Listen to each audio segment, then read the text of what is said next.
কবি জয়দেব, আপনারা নিশ্চয়ই অনেকেই গিয়েছেন জয়দেব মেলায়, জানতো মা? হ্যাঁ, সেই কেন্দ্রবিল্ল গ্রাম কবি জয়দেব, তিনি মস্ত বড় গীত গোবিন্দ লিখেছিলেন। এত বড় গীত গোবিন্দ, তার স্বপ্ন ছিল যে আমি গীত গোবিন্দ পূর্ণ করব। বদসী যদি কিঞ্চিদপি দন্তৌ রুচি কৌমদী হরতি দরতি তিমিরমতি ঘরম স্ফুরোদ্ধর সুধাবে তব বদন চন্দ্রিমা লোচয়তি লোচন চকরম প্রিয়ে চারুশীল মঞ্জুময়ী মানমণি দানম তমসী মম জীবন তমসী মম ভূষণ তমসী মম ভব জলধি রত্নম সারে গরলে খণ্ডনং মম শিরসি মণ্ডনং দেহি পদ পল্লব মোদারম। এই যে দেহি পদ পল্লব মোদারম, এই কথাটা কিন্তু গোবিন্দ লিখতে পারে। আহা, গোবিন্দ স্বয়ং ভগবান নিজে গিয়ে লিখে এসেছিলেন। কবি জয়দেব কিন্তু লিখতে পারেনি মা। কবি জয়দেব শুধু ওইটুকুই দেহি, কিন্তু তার কলমে বারবারই আসছে দেহি পদ পল্লব মোদারম, কলমে এই কথাটাই বারবার আসছে, কিন্তু লিখতে পারছে না। কেন পারছে না? যে ভক্তের চরণ গোবিন্দের মাথায়, এটা আমি লিখবো কি করে? এ কি সম্ভব? এখানে তো আপনারা এত ভক্ত আছেন, ভগবান যদি বলে ভক্ত তোমার চরণ দুটি আমার মাথায় দাও, দিতে পারবেন?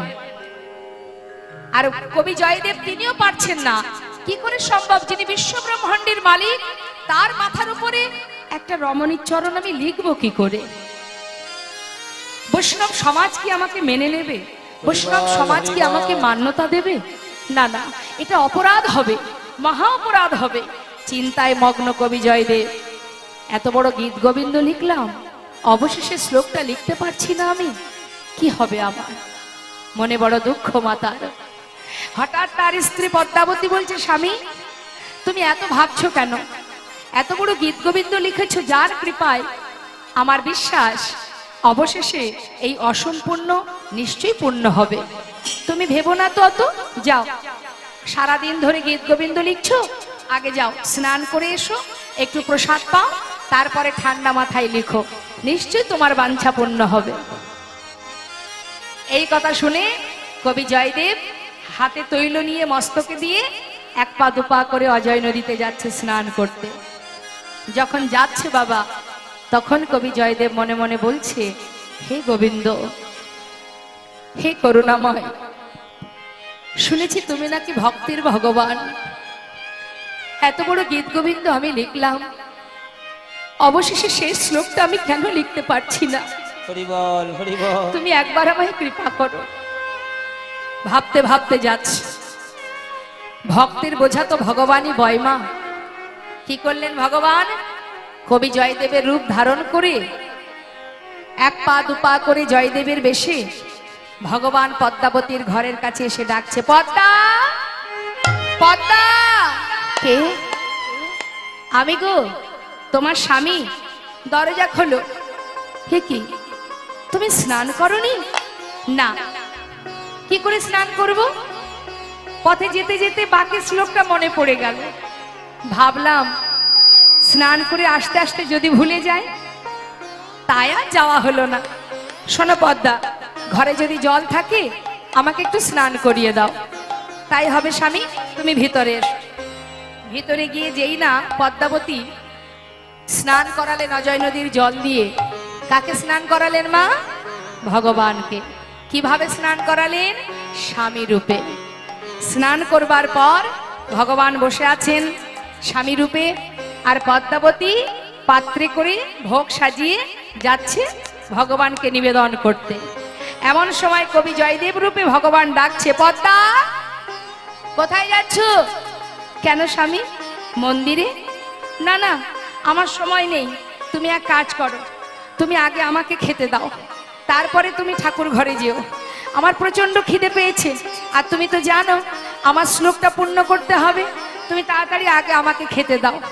স্বামী, ছি ছি, এমন অলক্ষণে কথা কেউ বলে? নিশ্চয়ই তোমাকে দেব, কিন্তু ভগবানের সেবা দিয়ে আসি, প্রসাদ পাবে না তুমি?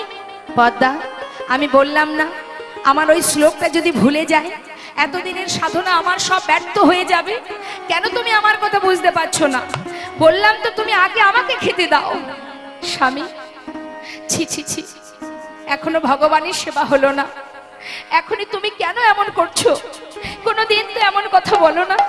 একটু দাঁড়াও না, আমি এক্ষুনি এক্ষুনি নিবেদন করে চলে আসবো। পদ্মা, এত করে বলছি, তুমি শুনতে পাচ্ছ না আমার কথা? আচ্ছা পদ্মা, একটা দিনের জন্য কি তুমি ভাবতে পারো না? একটা দিনের জন্য কি ভাবতে পারো না মন্দিরে ওই যে রাধা মাধব আমি স্বয়ং তোমার কাছে এসেছি? পদ্মাবতী ভাবছে স্বামীর কি হলো আজ, কেন এমন কথা বলছে? আমি তো কিছুই বুঝতে পারছি না, কি হলো এমন এমন অলক্ষণে কথা তিনি কেন বলছেন? এখনো ভগবানের সেবা হলো না, এখনই তিনি সেবা করতে চান। ছি ছি, কিন্তু কি করব আমি? স্বামীর বাক্য তো উপেক্ষা করতে পারবো না। তাই ভোগের থালায় তুলসী দিয়ে ছদ্মবেশী স্বামীর সম্মুখে দিয়েছে। ভগবান সেবা করলেন, সেবা করে যেই আসন থেকে উঠে যাচ্ছে, পিছন দিকে তাকিয়ে দেখে পদ্মাবতী আসছে। পদ্মাবতীকে দেখে বলছে, পদ্মা তুমি কোথায় যাচ্ছ? কেন স্বামী? প্রতিদিন তোমার চরণ সেবা করি, আজও চরণ সেবা করব। না না না, আজ আর চরণ সেবা করতে হবে না। শোনো, ওই গীত গোবিন্দটি আমার হাতে দিয়ে তুমি যাও, নিজের সেবায় বসো। ঠিক আছে। গীত গোবিন্দটি ভগবানের হাতে তুলে দিয়ে পদ্মাবতী স্বামীর শয্যা স্বামীর আসন তুলে নিজের আসন পেতে বসেছে। আর ভগবান গীত গোবিন্দ খুলছেন, দেখছে কত সুন্দর লিখেছে তার ভক্ত। শুধু মনে মনে বলছে, গোবিন্দ ভক্ত, তুমি কি জানো না আমি যুগে যুগে ভক্ত চরণের দাস। তুমি কি জানো না ভক্ত আমার মাতা, ভক্ত আমার পিতা। তুমি কি জানো না ভক্ত আমার গুরু। ভক্ত দিলে খায়, না দিলে উপবাসী যায়। ভক্তের হাতে প্রেমের ডুরি, ভক্ত যেদিকে ঘোরায় আমি সেই দিকে ঘুরি। এত বড় গীত গোবিন্দ লিখে অবশেষে এইটুকু তুমি লিখতে পারলে না পদ্মা। জয়দেব, জয়দেব, তোমার মনোবাঞ্ছা আমি পূর্ণ করে যাব।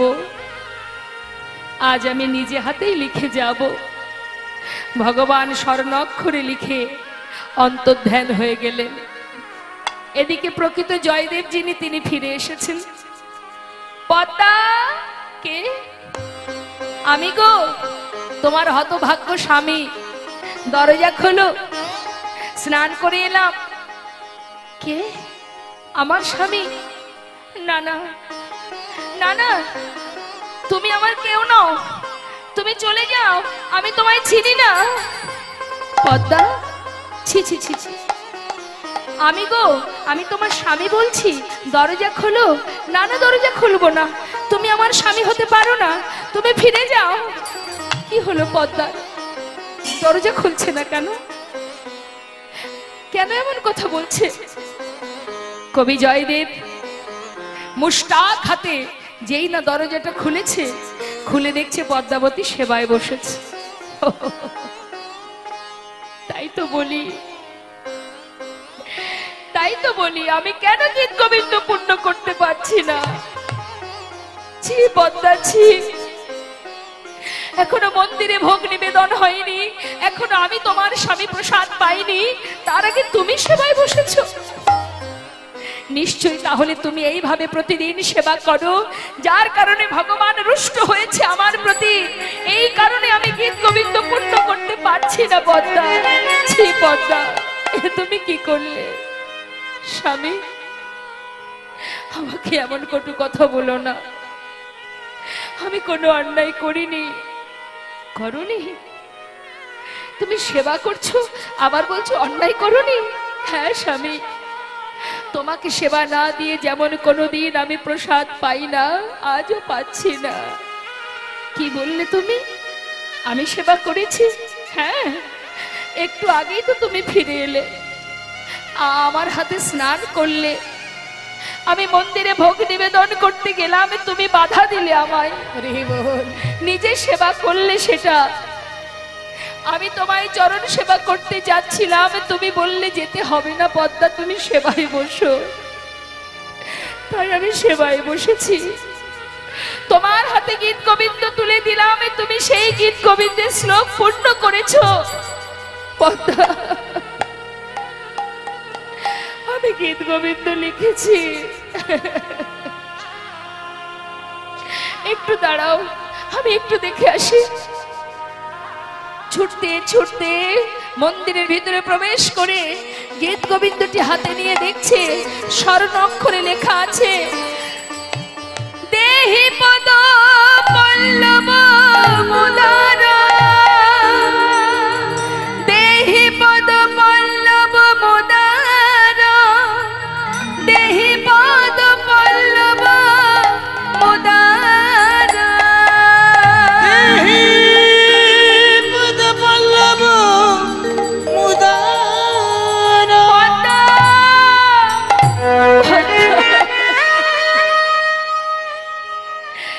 একটিবার এসো পদ্মা, একবার এসে দেখে যাও কাকে সেবা দিয়েছো। একবার এসে দেখে যাও তুমি নিজে হাতে কাকে স্নান করিয়েছো। দেখে যাও পদ্মা, দেখো বাঁকা করে বাঁকা লেখা, দেখো বাঁকা করে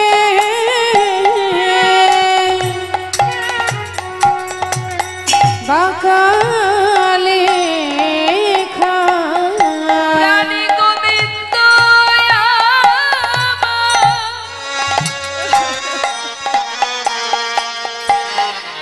সে যে লিখে গেছে বাঁকা করে বাঁকা লেখা। রানী গোবিন্দ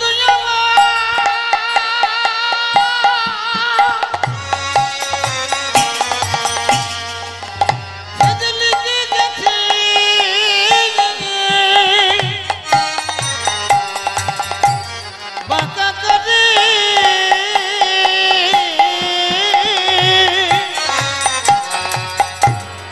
বাঁকা লেখা, সে যে স্বর্ণ অক্ষরে লিখে গেছে আমার মনোবাসনা, সে যে পুরাইছে।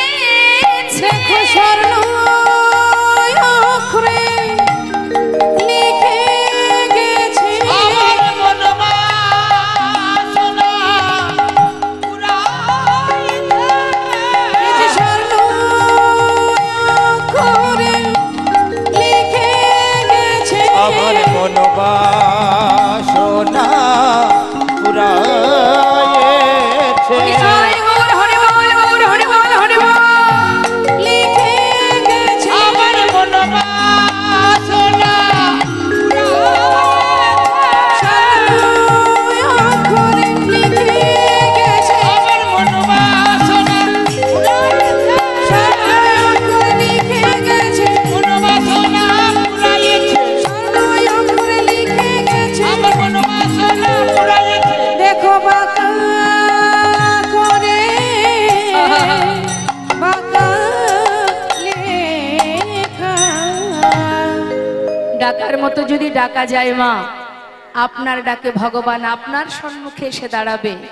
শুধুমাত্র বুঝবার অনুভূতি প্রয়োজন। আজ স্বর্ণাক্ষরে লিখে গেলেন আর জীবকে জানিয়ে গেলেন আমি এ যুগে নয় যুগে যুগে ভক্ত চরণের দাস। তাই রাধারানী চরণ যুগল মাথায় দিলেন, তথাপিও রাধারানী বদন ফিরে বধূর পানে একবারও চাইল না।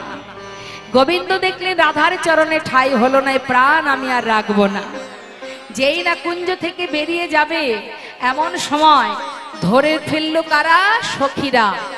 সখীরা ধরে বলে উঠলেন, শ্যামনগর যার চরণ ধরে কাঁদলে সাধলে সে তো তোমাকে ঠাঁই দেবেই না, আর আমরাও বলছি শোনো, আর তোমাকে আমরা কেউ চাই না। কেন? কেন মানে? বলি সারা রাত ছিলে কোথায়? হ্যাঁ, আর এমন অবস্থা তোমার করেছে যাকে? আমার কি হয়েছে আমার, আমার কি হয়েছে বলো। সখীরা বলছে তাহলে বলি তুমি শোনো। ও শ্যামনগর, একে একে বলবো, উত্তর দেবে কেমন? বলো কি হয়েছে। শ্যামনগর, তোমার নীল উৎপল শ্রীমুখমণ্ডল, নীল উৎপল শ্রীমুখমণ্ডল, নীল উৎপল শ্রীমুখমণ্ডল, নীল উৎপল শ্রীমুখমণ্ডল, আমার কাহে ভেলা, তোমার নীল উৎপল শ্রীমুখমণ্ডল ধামতে কাহে ভেলা। বাবা, নীল উৎপল শ্রীমুখমণ্ডল, নীল উৎপল, উৎপল মানে কি? উৎপল মানে কি? উৎপল মানে জানেন মায়েরা, জানেন উৎপল মানে কি? পদ্ম ফুলের এক নাম হচ্ছে উৎপল। তা গোবিন্দের বদনটা নীল পদ্মের মতো। তাই সখীরা জিজ্ঞাসা করছে যে তোমার নীল পদ্মের মতো যে বদনটি, সেটা ঝামরের মতো হলো কি করে? গোবিন্দ তো কম চতুর নয়, বলছে আমার বদনটা ঝামরের মতো হয়েছে। ও দাঁড়াও দাঁড়াও দাঁড়াও, মনে পড়েছে কি জানো তো? মদনা জরে তনু তাহা তলা যা করে নিশি গেল, মদনা জরে তনু তাহা তলা যা করে নিশি গেল, জেগে জেগে নিশি গেল, জেগে জেগে নিশি আহা গেল, জেগে জেগে নিশি গেল, জেগে জেগে নিশি গেল। এই যে দাঁড়াও দাঁড়াও দাঁড়াও, কি হয়েছিল জানো? আমার মদন জ্বর হয়েছিল, জ্বর জ্বর। আমার জ্বর হলে কি হয়? সুন্দর মুখটা শুকিয়ে যায় না? তা আমার এই সুন্দর বদনটা ঝামরের মতো হয়েছে একটাই কারণ, আমার না গতকাল জ্বর হয়েছিল। এত জ্বর হয়েছিল, মদনা জ্বরে তনু তা তলো, তনু মানে দেহ, এত জ্বর হয়েছিল যার কারণে মুখটা শুকিয়ে গেছে। বা বাবা, তা হতেই পারে, এটা মেনে নেওয়াই যায়, তাই না? তাহলে মেনে নিলাম। শ্যামনগর আর একটা কথা জিজ্ঞাসা করব। কি? ও গোবিন্দ, বলো দেখি, এই যে সিন্দুর কাহে লালাট হপরি, সিন্দুর কাহে অলকাপুরি, সিন্দুর কাহে লালাট হপরি, সিন্দুর কাহে অলকাপুরি, চন্দন কাহা গেল, ওই সিন্দুর কাহে অলকাপুরি, চন্দন কাহে গেল। কি বলছে মা? যার কপালে চন্দন থাকে তার কপালে সিঁদুর এলো কোথা থেকে? হরে কৃষ্ণ, বলো সিঁদুর কোথা থেকে পেলে? সিঁদুর হাতে করে নিয়ে বলছে তাই তো, এখন আমি বলবো কি? সিঁদুর কোথা থেকে এলো কি বলবে? চতুরতা, তিনি মানে চতুরতা করে বলে উঠলেন, শোনো এই যে অসুন্দরীগণ, এই কপালে সিঁদুরটা কি করে এসেছে জানো? শোনো শোনো, গিরি গোবর্ধন গৌরী সেবিতে সিন্দুর ভালে নীল, গিরি গোবর্ধন গৌরী সেবিতে সিন্দুর ভালে নীল, ওই গিরি গোবর্ধন গৌরী সেবিতে সিন্দুর ভালে নীল। আচ্ছা আচ্ছা, মা বুঝতে পেরেছেন? গিরি গোবর্ধনে গৌরী মায়ের পূজা করতে গিয়েছিলাম আমি, আমার দাদা ওই গৌরী মায়ের পূজা করতে গিয়েছিলাম, মা বাবা সবাই গিয়েছিলাম। তা গৌরী মায়ের পূজা করতে গেলে কপালে সিঁদুর পরতে হয় না? এটা সেই সিঁদুর। আচ্ছা, তুমি বড় চতুর শ্যামনগর। এই যে আর একটা কথা বলবো, নীল বসন তুহু পহিরইলি, নীল বসন তুহু পহিরলি, পীতম্বর ছাড়ি, ওই না নীল বসন তু কহি গই পীতম্বর ছাড়ি।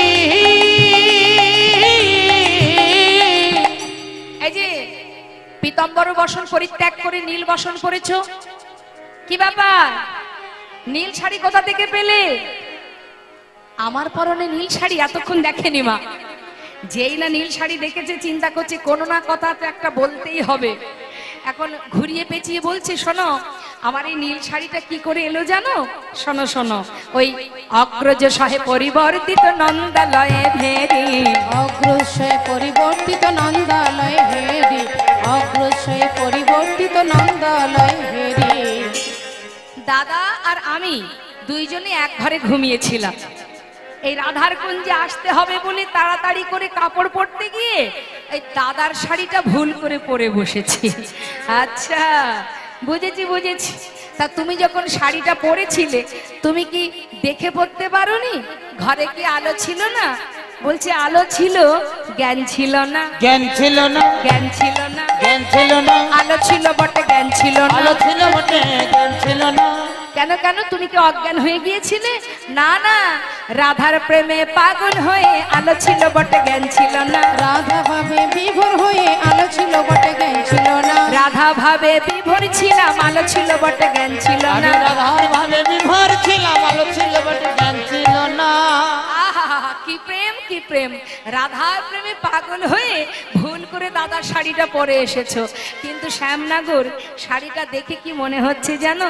হ্যাঁ, বলি দাদা শাড়ি না দিদির শাড়ি, শাড়ি না দিদির শাড়ি, দাদা শাড়ি না দিদির শাড়ি। এতো দাদা শাড়ি না দিদির শাড়ি, দিদি দিদি গন্ধ বেরোয়, দাদা শাড়ি না দিদির শাড়ি। দিদি দিদি গন্ধ বেরোয়, দাদা শাড়ি না দিদির শাড়ি। আরে না না না, এটা মানে দাদারই শাড়ি, ভুল করে পরে ফেলেছি আমি। বেশ, মেনে নিলাম। শ্যামনগর আর একটা কথা বলবো, অঞ্জন কাহে গণ্ডস্থলে। অঞ্জন কাহে গঞ্জস্থলে। বাবা, অঞ্জন মানে কি? অঞ্জন মানে কি? চোখের কাজল। বলি চোখের কাজল মুখে এলো কি করে? হ্যাঁ, অঞ্জন কাহে গণ্ডস্থলে, অঞ্জন কাহে গঞ্জস্থলে। হৃৎখঞ্জন অধরে। ওই নয় অঞ্জন কাহে গঞ্জস্থলে, হৃৎখন্দরে অধরে। এই যে চোখের কাজল মুখে কি করে এলো? তোমার অঙ্গে তাকালে, মানে তোমার বক্ষ মাঝে দেখলে মনে হচ্ছে কেউ যেন বদন দিয়ে কামড়িয়েছে। হৃৎখঞ্জন অধরে। কে কামড়িয়েছে? উত্তর দাও। উত্তরের প্রতি উত্তর দিতে পরাজয় শশী শেখরে।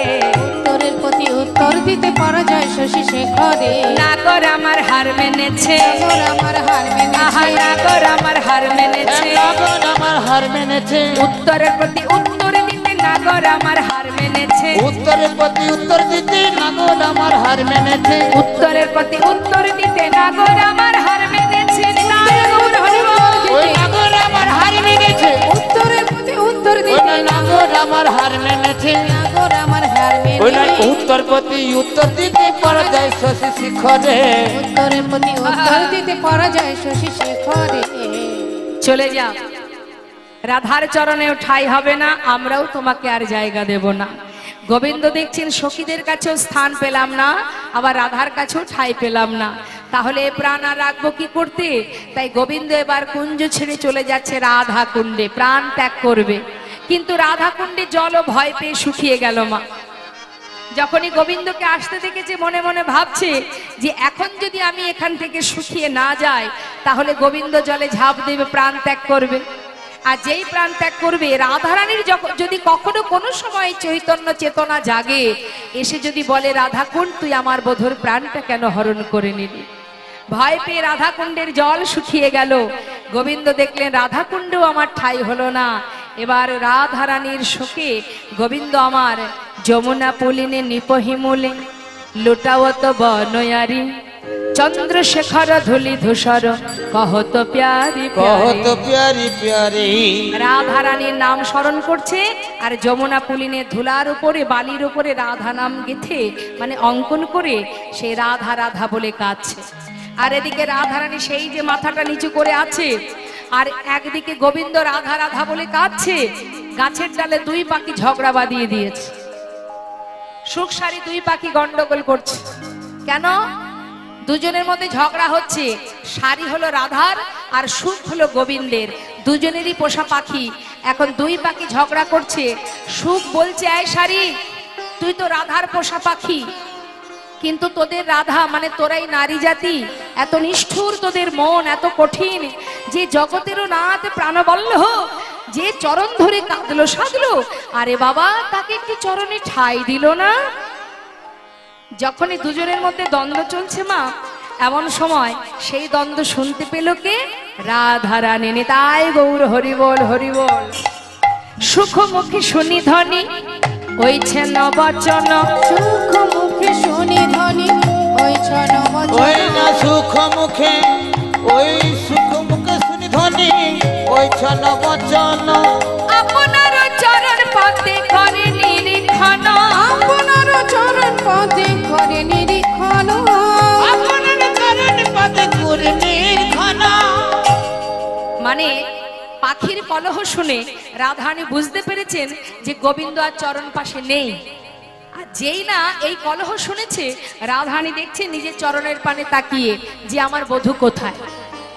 চরণেতে কৃষ্ণ কর পদ্ম না দেখিয়া, চরণেতে কৃষ্ণ কর পদ্ম না দেখিয়া, চরণেতে কৃষ্ণ কর পদ্ম না ওই দেখিয়া, চরণেতে কৃষ্ণ কর যতনে দেখিয়া, হানাথ হানাথ বলে উঠিল কাঁদিয়া। হানাথ হৃদয় গৌর হরি বল। উঠিল কাঁদিয়া, হানাত বলে উঠিল কাঁদিয়া, কই রে আমার বধূ কই রে, কই রে আমার বধূ কই বলে রে, কই রে আমার বধূ কই রে, ওই আমার বধূ কই রে, এই তো ছিল কোথায় গেল, কই রে আমার বধূ কই রে। এই তো ছিল কোথায় গেল, কই রে আমার বধূ কই ওরে রে, হানাত বলে উঠিল কাঁদিয়া, হানাথ হানাথ বলে উঠিল কাঁদিয়া। ললিতা, এই বিশাখা, আমার বধূ কোথায়? আমার চরণের পাশেই তো বসেছিল, বল আমার বধূ কোথায়? আমি না হয় মুখটা নিচু করে, আমি না হয় বদন ঢেকে বসেছিলাম, তোরা তো ছিলি, বল বল তোরা এমন করে আমার দিকে তাকিয়ে আছিস কেন? আমার বধূ কোথায়? বেশ তো চরণ ধরে বসেছিল, কোথায় গেল বধূ? ললিতা বিশাখা বলছে, আয় রাধে, সে তো আর নেই, চলে গেছে। চলে গেছে? তোরা তাকে আটকালি না কেন? বল, তোরা না আমার মরম সখী, তাকে তোরা আটকালি না কেন? কেন আটকাবো? এত করে যে তোর চরণ ধরে সাধলো কাঁদলো, তুই একটিবার তাকে ক্ষমা করলি না, আর এখন বলছিস আমরা আটকালাম না কেন? বলি শোন রাধে, চিরতরে তোকে ছেড়ে তোর বধূ চলে গেছে, সে আর কখনো আসবে না রে। আর এটাও জেনে রাখ, তুই হচ্ছিস আলা ভোলা গোয়ালিনী। এই বৃন্দাবনে তোর মতো এমন করে ভালোবাসা আরো অনেকে আছে যে বধূকে দিতে জানে। অনেক শত্রু আছে রে তোর, তাই যে তার প্রাণবল্লভকে নিজের কাছে রাখতে পারে না, আমরা তার কাছে থাকবো না। রাধে, যেখানে গোবিন্দ নেই সেখানে আমরা থেকে কি করব? শোন শোন, তোকে বলি, এখানে ছোট করে একটু তাল করব, একটু মন দেবে। কি বলছে? রাধে সোহে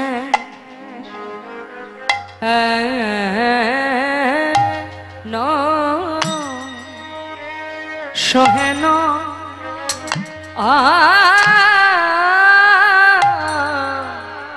রসিক সোহেন রসিক না গো নাগরে শনে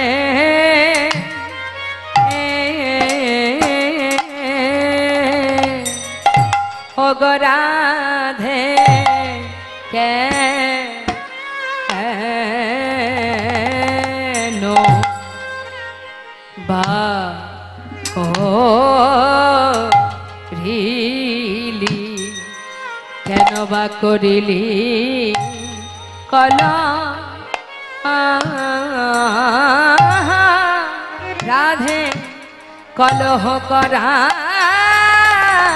উচিত হয় না। আহা সোহে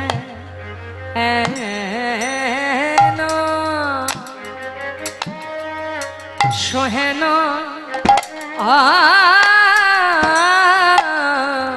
রসিক, তোর কলহ করা উচিত হয় না।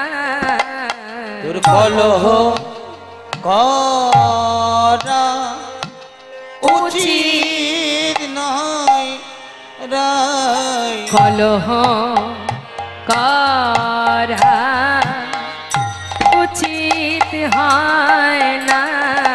কলহ করা উচিত হয় না।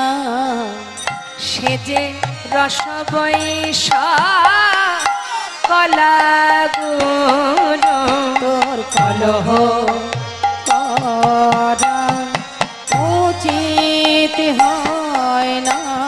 যে রস ওই সকল গুণ তোর কলহ করা উচিত নয় রায়। সে যে রসিকেন্দ্র চূড়ামণি তোর কলহ করা উচিত নয় রায়। সে যে রসিকেন্দ্র চূড়ামণি তোর কলহ করা চিত হয় না সে যে রসি রসিকেন্দ্র চূড়ামণি তোর কলহ করা উচিত হয় রায়। রসিকেন্দ্র চূড়ামণি তোর কলহ করা উচিত হয় না রসিকেন্দ্র চূড়ামণি ও তোর কলহ করা উচিত হয় না রস বৈশ কলা গুণ কলহ করা উচিত হয় না রসিকেন্দ্র চূড়ামণি কলহ করা উচিত নয় রায়। কলহ করা উচিত হয় না রসিকেন্দ্র চূড়ামণি সে রস বৈশ কলা গুরু কলহ করা উচিত হয় না রস বৈশ কলা গুরু কলহ করা উচিত হয় না কলহ করা উচিত নয় রায়। বলে রাধে সোহেন রসিক নাগরের শনি কেন বা করিনি কলহ। মানের পদগুলো কিন্তু একটু খটখটে হয় মা, আমি একটু একটু করে ভেঙে ভেঙে বুঝিয়ে দেব। কি বলছে ও রাধে, কি বলছে শোনো। ও রাধে সোহেন রসিক নাগরের শনি কেন বা করিলি কলহ। ওই সোহেন রসিক নগরের সনে কেন বা করিলি কলহ।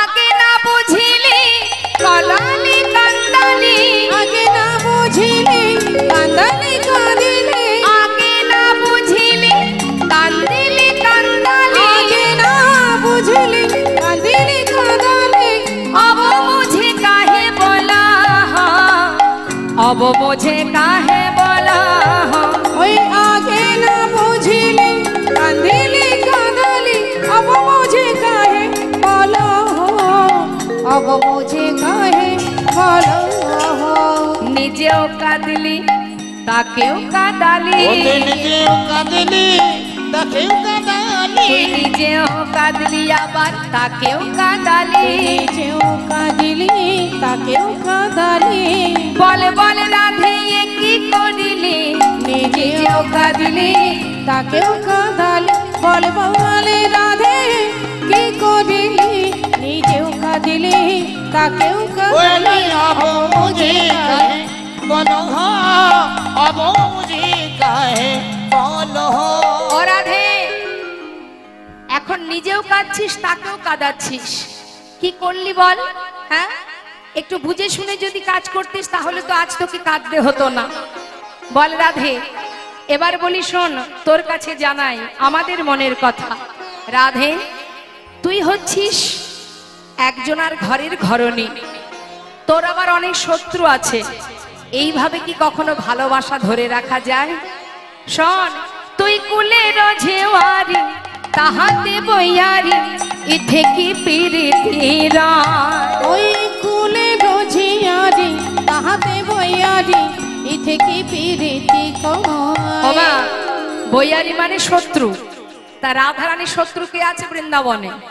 চন্দ্রাবলী।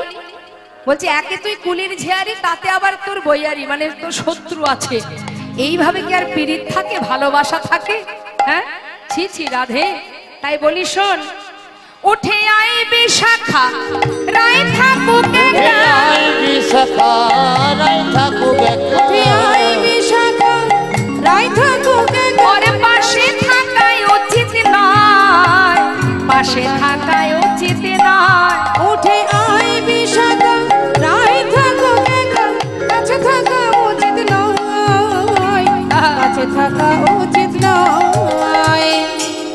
গোবিন্দ নেই সেখানে আমরা কেউ থাকবো না। কানু হেন ধন যে করে হেলন তার কি জীবনের আশ। ওই কানু হেন ধন যেখানে হেলানো তার কি জীবনে ওমা, যে জন গোবিন্দ ধনকে অবহেলা করে তার জীবনের আর কোনো দাম আছে? কোনো মূল্য আছে তার? তাই শোন শোন, তারে মরা ভালো বেঁচে কি বা ভালো, তার মরা ভালো বেঁচে কি বা ভালো, তার মরা ভালো বেঁচে কি বা ভালো, তার মরা ভালো বেঁচে কি বা ভালো। কহে দ্বিজ চণ্ডীদাস, কহে দ্বিজ চণ্ডীদাস, ওই তার মরা ভালো বেঁচে কি বা ভালো, কহে দ্বিজ চণ্ডীদাস, ওইটা কহে দ্বিজ চণ্ডীদাস। তার বাঁচার চাইতে মরাই ভালো, বাঁচার চাইতে মরাই ভালো, বাঁচার চাইতে মরাই ভালো, আর বাঁচার চাইতে মরাই ভালো। যে জন কৃষ্ণ ধনে হেলা করে বাঁচার চাইতে মরাই ভালো। কৃষ্ণ ধনকে হেলা করে ও গো বেঁচে থেকে লাভ কি বলো, কৃষ্ণ হরি ধনকে বল হেলা করে, কি বলো কৃষ্ণ ধনকে হেলা করে, চাইতে মরাই ভালো। কহে দ্বিজ চণ্ডীদাস, কহে দ্বিজ চণ্ডীদাস। যে জন কৃষ্ণ ধনকে অবহেলা করে তার বেঁচে থাকার চাইতে মরে যাওয়া ভালো। অনেকে আছে না, দেখবেন ভগবানকে ভালো তো বাসেই না, আবার সাধুদের দেখলে ব্যঙ্গ করে, জয় নিতাই, হরে কৃষ্ণ, ঠাট্টা করে। তা সাধু যারা তারা কি বলে মা? প্রতিবাদ করে, ঝগড়া করে, বরং কি বলে? আবার বল। বরং তিনি এটাই আশীর্বাদ করেন যে মঙ্গল হোক তোর, যতবার দেখবি ততবার বলবি, এতে কি হবে? দিনে দিনে এই নাম বলতে বলতে একদিন এই নাম তোদের মুক্তির কারণ হয়ে দাঁড়াবে। হরি বল, হরি বল। সবাই মিলে একবার হরি বল বল। যেমন ভাবেই বলিস না কেন, ইচ্ছায় হোক অনিচ্ছায় হোক, হেলাই বা শ্রদ্ধায় যে বা নাম লয়, ক্রমে ক্রমে কৃষ্ণ ভক্তির হয় উপচয়। যেভাবেই বলো না কেন। আজ আমার সখীরা বলছে, রাধে, যে জন কৃষ্ণ ধনকে এমন করে অবহেলা করে তাড়িয়ে দেয়, তার কাছে যে আর থাকা যায়? আমরা কেউ তোর কাছে থাকবো না। তোর মতো মানুষ মরে যাওয়াই ভালো। নিতাই গৌর হরি বল।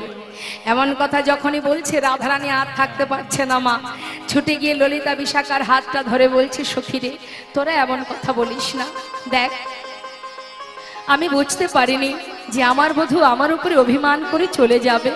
তোরা তো আমার মরণ সখী, আমি না হয় ভুল করেইছি, তোরা তো একবার আমাকে বোঝ। হ্যাঁ রে সখী, কোথায় আছে আমার বধূ? একবার এনে দে। আমি কথা দিচ্ছি, আমি আর কখনো কোনো দিন এমন কাজ করব না যেটা করলে আমার বধূকে হারাতে হবে। যা সখী, আধ হলো প্রেম পহিলে নাহি হেরিলে সব বল্লভ কান। এতদিন ভেবেছিলাম বধূ শুধু আমার, এতদিন ভেবেছিলাম বধূ শুধু আমার, আজ মান করে বুঝলাম সে শুধু আমার নয়, সব বহু বল্লভ কান, সে সকলের। সখীরে জানা, একবার তাকে এনে দে। সখীরা দেখছে রাধারানী কাঁদছে, বলছে, শোন রাধে, তুই দুঃখ করিস না, আমরা থাকতে তো চিন্তা কিসের? আমরা তো আছি। আমাদের সারাদিনের কাজই হলো এটা, তোদেরকে একবার মিলন করাবো আর একবার মিলন ভেঙে দেব। তাছাড়া কি সারাদিনে আমাদের আর কোনো কাজ আছে? একবার অলংকার গড়বো আর একবার অলংকার ভাঙবো। শোন, আমরা হচ্ছে প্রেমের কারিগর। ওমা, স্বর্ণকারের দোকানে দেখেছেন তো, সোনার গহনা ভাঙে আবার সুন্দর করে একটা গহনা তৈরি করে। তা বলছে, আমরা হলাম কারিগর, প্রেমের কারিগর। আমরা একবার গড়তে জানি, আবার ভাঙতেও জানি। প্রেমে কারিগর মোরা যত সখী গণ, প্রেম কারিগর মোরা যত সখী গণ, প্রেম কারিগর মোরা যত সুখী গণ। ভাঙিলে গড়িতে জানি প্রীতি রত, ভাঙিলে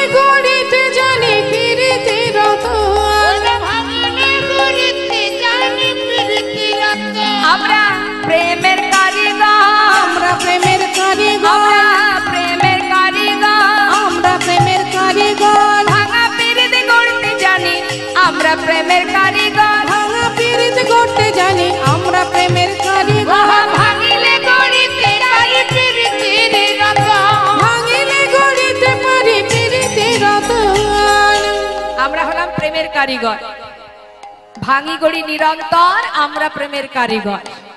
চিন্তা করিস না, তোকে একটা কথা বলি রাধে শোন, তোর বধূ কোথায় আর যাবে বল? আসে কোথায় যাবে তোর বধূ? যেখানেই যাক না কেন, একটা কথা শুনে রাখ সখী রায়ধনী, সেই ঘুড়ি যত দূরেই যা, লাটাই তো আমাদের হাতে। সোকাহা যাব আপই আব, সোকাহা যাব আপই আব, সোকাহা যাব আপই আব, সোকাহা যাব আপই আব। কি বলছেন মা?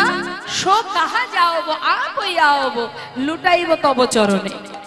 মানে যেমন করে চরণ ধরে কাঁদছিল, আবার ওইভাবে কাঁদাবো।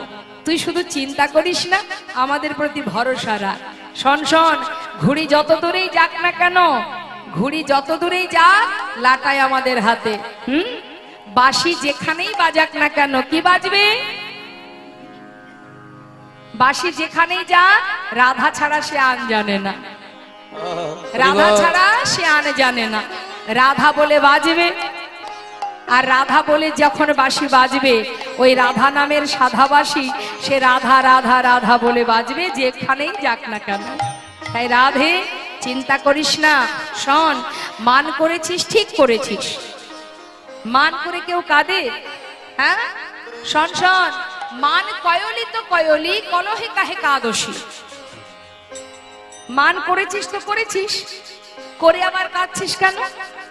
কাঁদলে মানের গরব থাকে? এখানে যে মায়েরা আছেন আমি বলে দিই,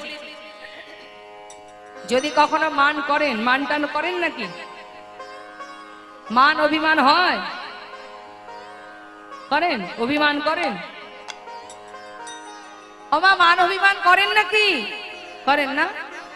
হ্যাঁ, যদি কোনোদিন মান করেছেন, খবরদার মান করে কিন্তু একদম কাঁদবেন না। কাঁদলে কিন্তু মানের গরব থাকবে না। মান করবেন তো মান করেই বসে থাকবেন। কেমন? আজ আমার সখীরা বলছে, আয় রাধে মান করেছিস তো ঠিক করেছিস, কাঁদছিস কেন? হ্যাঁ, কাঁদিস না কাঁদিস না। মান কয়লি তো কয়লি,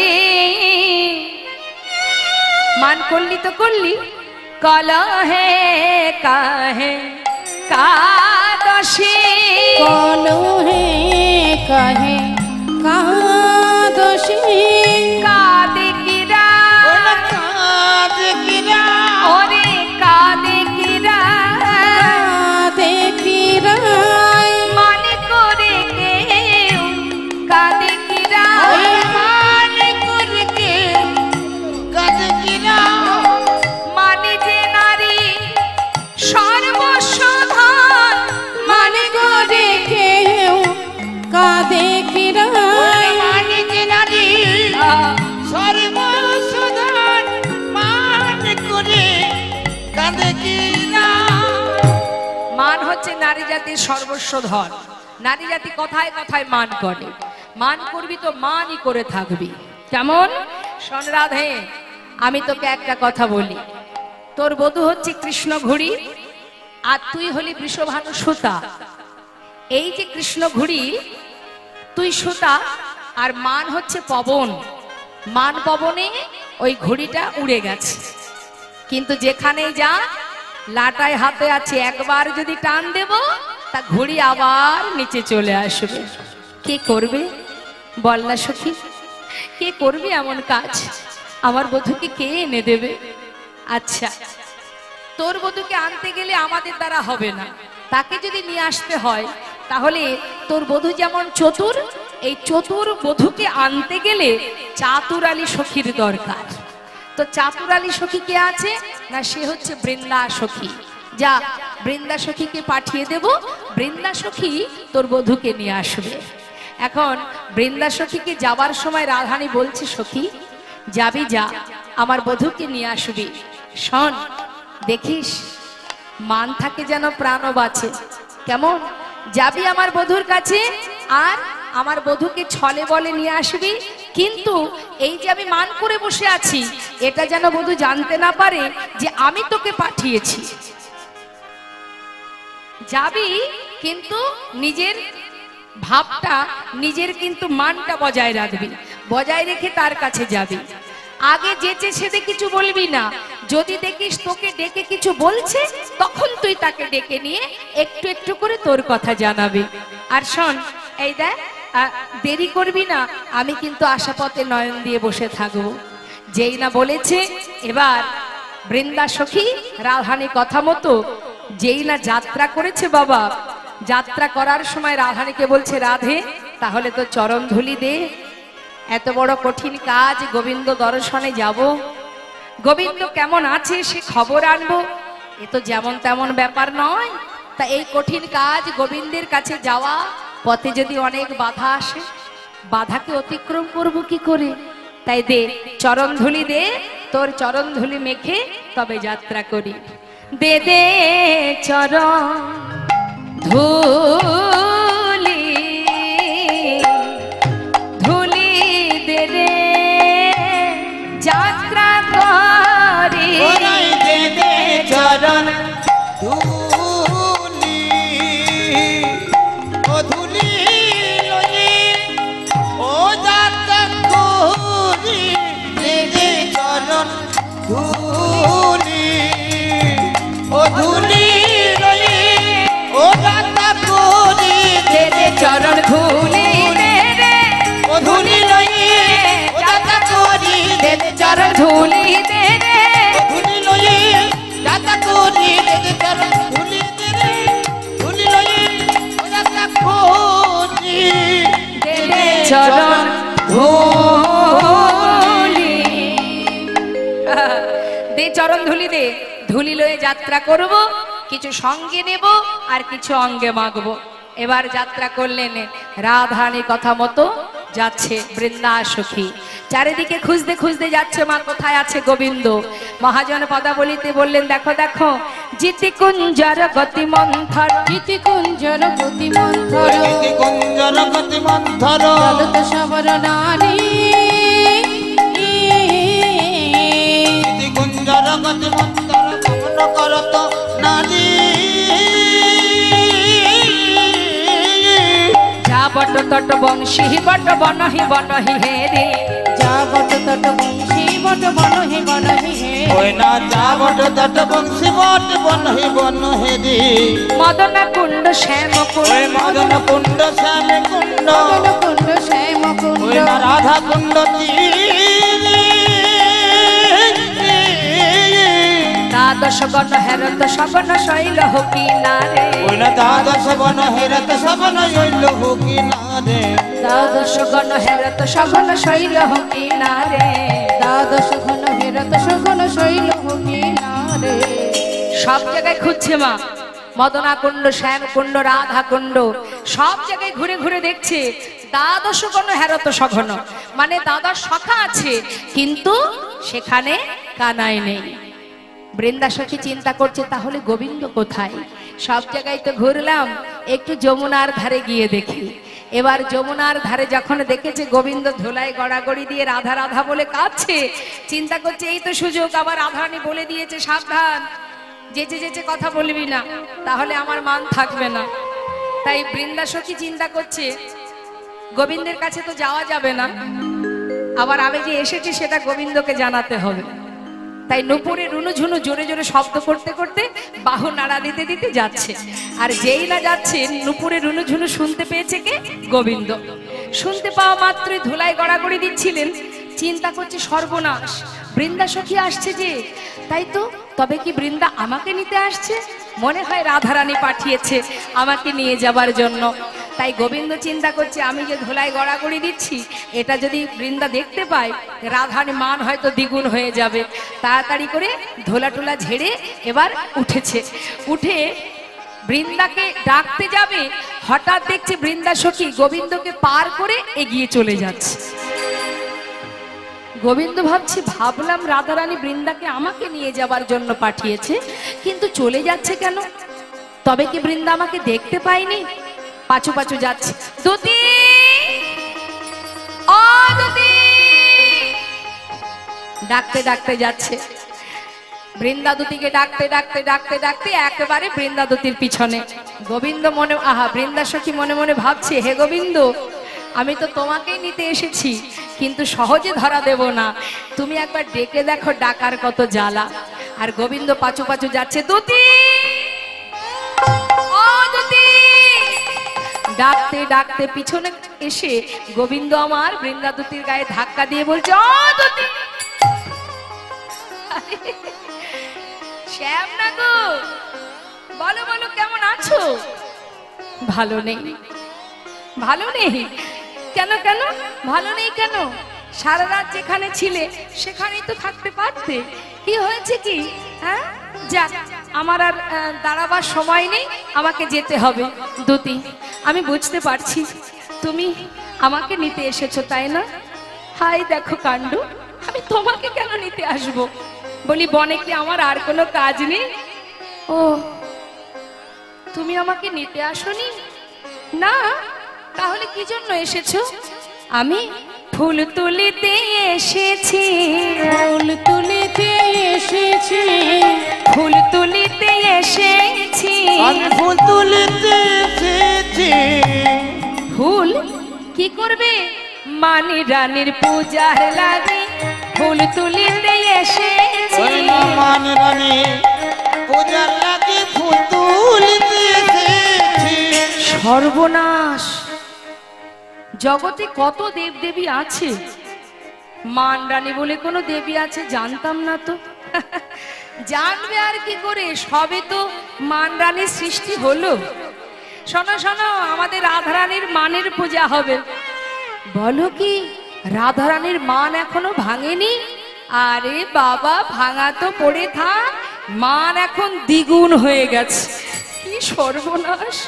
ও দুতি, দুতি গো, তা তোমাদের ওই মানের পূজা করতে গেলে কি ফুল দরকার? শ্যামনাগর, শুনবে? কৃষ্ণকলির একটি ফুল, ফুল তুলিতে এসেছি। কৃষ্ণকলির একটি ফুল, ফুল তুলিতে এসেছি। কৃষ্ণকলি, সে তো আমার নামে মিলে যাচ্ছে। পেয়েছো? আর বলো না শ্যামনাগর, সারা বন ঘুরে ঘুরে একটা ফুল পেয়েছিলাম, তার অবস্থা কি জানো? গত নিশীতে ঝরে পড়েছে, গত নিশীথে ঝরে পড়েছে। কাকে শোনাচ্ছে? গোবিন্দকে। গোটা বন ঘুরে একটা ফুল পেয়েছিলাম, সেটা গত নিশীতে ঝরে গেছে। বাসি ফুলে পূজা হবে না, গত নিশীতে ঝরে পড়েছে। ওই না বাসি ফুলে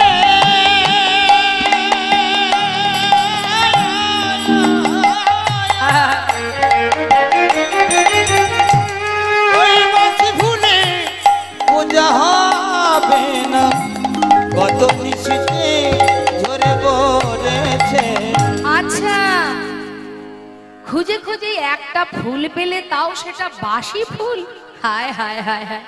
বলি, অদিতি, দেখেছো কপালখানি? হ্যাঁ, আচ্ছা শোনো, এক কাজ করো, যে ফুল তুলতে এসেছো তার নাম কৃষ্ণকলি, আমার নাম কৃষ্ণ। ফুল যখন পাওনি, আমাকেই নিয়ে গিয়ে না হয় তোমাদের মান রানীর চরণে সঁপে দাও।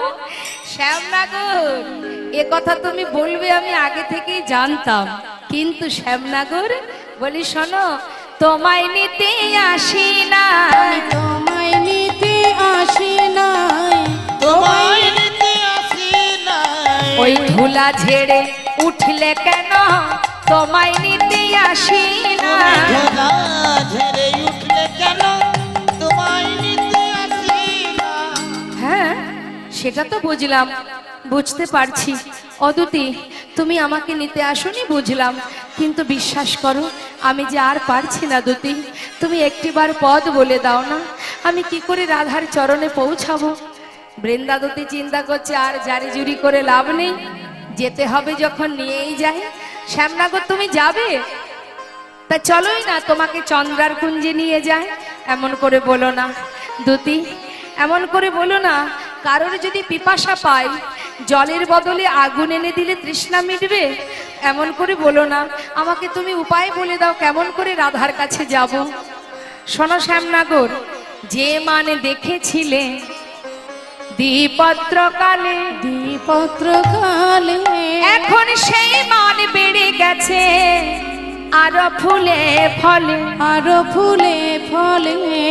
তুমি যখন চরণ ধরে কাঁদছিলে তখন মানের অঙ্কুর হয়েছিল, মানের অঙ্কুর মাত্র দুটো পাতা, আর এখন সেই মান ডালে মূলে ফুলে ফলে বিশাল বড় হয়ে গেছে, সহজে ভাঙবে না। কি করি এখন দতি, তুমি ছাড়া আমার আর কি গতি আছে বলো, কি করব আমি, আমাকে তুমি উপায় বলে দাও। বৃন্দাদতী বললেন, তাহলে আমি যদি কোনো পদ বলে দিই তুমি গ্রহণ করবে? নিশ্চয়ই, তুমি যা বলবে আমি তাই করতে রাজি। তাহলে শ্যামনগর শোনো, তাহলে একটা উপায় করে দেখতে পারো রাধারানীর মান ভাঙে কিনা। কি উপায়? এই যে শোনো শোনো, মালিনীর বেশে যদি যেতে পারো, সে মালিনীর বেশে যদি যেতে পারো, সে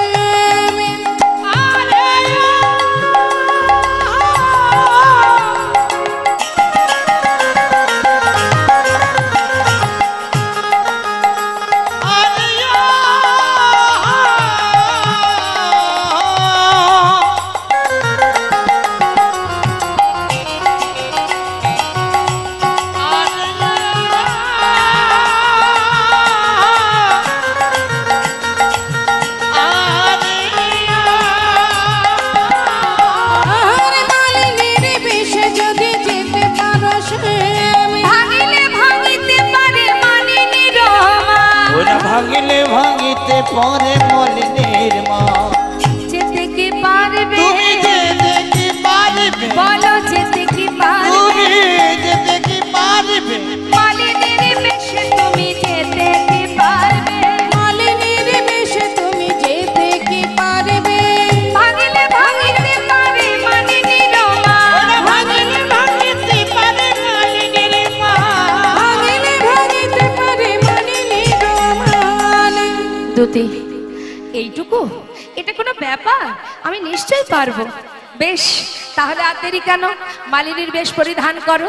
নাও, আর দেরি করো না, তাড়াতাড়ি করে গোবিন্দ আমার লীলার সহায়কারিণী যিনি আছেন পূর্ণমাসী মা যোগমায়া, মাকে স্মরণ করলেন। যেই না মাকে স্মরণ করেছে মা যোগমায়া, গোবিন্দের মনের কথা জানতে পেরে এবার মালিনীর বেশভূষা সব নিয়ে এলেন, এসে গোবিন্দকে পরিধান করালেন। বললেন, হে প্রভু, আমি বুঝতে পেরেছি রাধা দর্শনে যাবে তুমি। তো বেশ, মালিনীর বেশভূষা পরিধান করলেন, পরিধান করে বলছে, অদিতি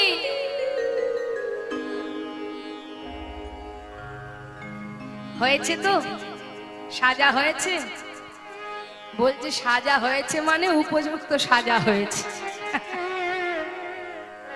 যেমন অন্যায় তার তেমন সাজা। মনে মনে বলছে, মুখে নয়। কি বললে? ভালো সাজা হয়েছে? হ্যাঁ, ঠিক সাজা হয়েছে। তা শ্যামনগর, তাহলে যাত্রা করো। শোনো, তোমাকে না হয় রাধারানী তাড়িয়ে দিয়েছে, আর রাধা ছাড়া তোমার তো অনেক জায়গা আছে, কিন্তু সাবধান, একটু বুঝে শুনে হিসাব করে কথা বলবে।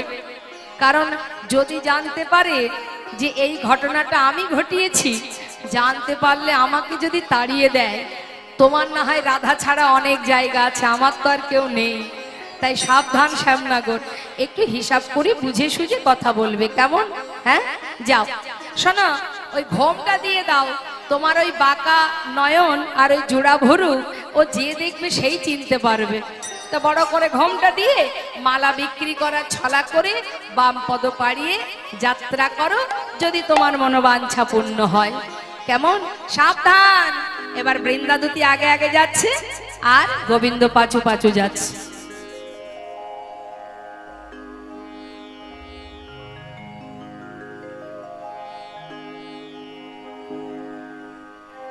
মালা হাতে করে নিয়ে ডাকতে ডাকতে যাচ্ছে সমস্ত ব্রজবাসীকে, বলতে বলতে যাচ্ছে, তোমরা কেউ মালা নেবে গো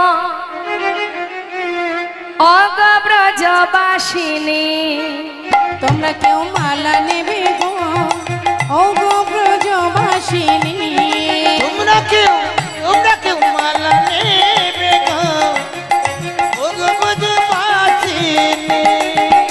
মালা এক গাছি নয় দু গাছি নয় গো, মালা এক গাছি নয় দু গাছি নয় গো ও মালা এক গাছি নয় দু গাছি নয় গো, আমি মালার হালা এনেছি তোমরা কেউ মালা নেবে গো ও গো ব্রজবাসিনী তোমরা কেউ মালা নেবে গো ও গো ব্রজবাসিনী।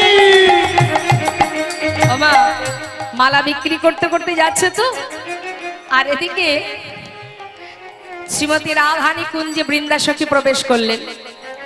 বৃন্দাসখী গিয়ে বলছে, এই যে ওরাই তোর বধূকে পেলাম না, কি আর করব বল, অনেক জায়গা ঘুরেছি পেলাম না তাকে, কিন্তু হ্যাঁ আজ না হোক কাল সে ঠিক ফিরে আসবে। একটা মালিনীর সন্ধান পেলাম, তা ভাবলাম যদি তুই মালা কিনিস, তাই তাকে পথের ধারে দাঁড় করিয়ে রেখেছি, যদি অনুমতি করিস তাকে ভিতরে নিয়ে আসবো। বৃন্দাসখীর কথা শুনে রাধা বলছে, শিগগিরই যা, তাকে ভিতরে নিয়ে আয়, আমার বধূর জন্য আমি মালা কিনবো, তাড়াতাড়ি যা। এবার বৃন্দাসখী বাইরে এসে বলছে, এই যাও সামনা গো, অনুমতি হয়েছে ভিতরে যাওয়ার, যাও, সাবধান, হিসাব করে বুঝে শুনে কথা বলবে, যেন আমি বিপদে না পড়ি, কেমন? ঠিক আছে। গোবিন্দ ঘোমটা টেনেছে, ঘোমটা দিয়ে ভিতরে ঢুকেছে, আর যেই না ঢুকেছে রাধানী গোবিন্দকে দর্শন করে বলছে, এসো এসো এসো মালিনী গো, আমি তোমার মালা কিনিব। এসো এসো মালিনী গো, আমি তোমার মালা কিনি গো। এসো এসো মালিনী গো আমি তোমার মালা কিনিব তোমার কি বানাম কথা ধামি গো, মালিনী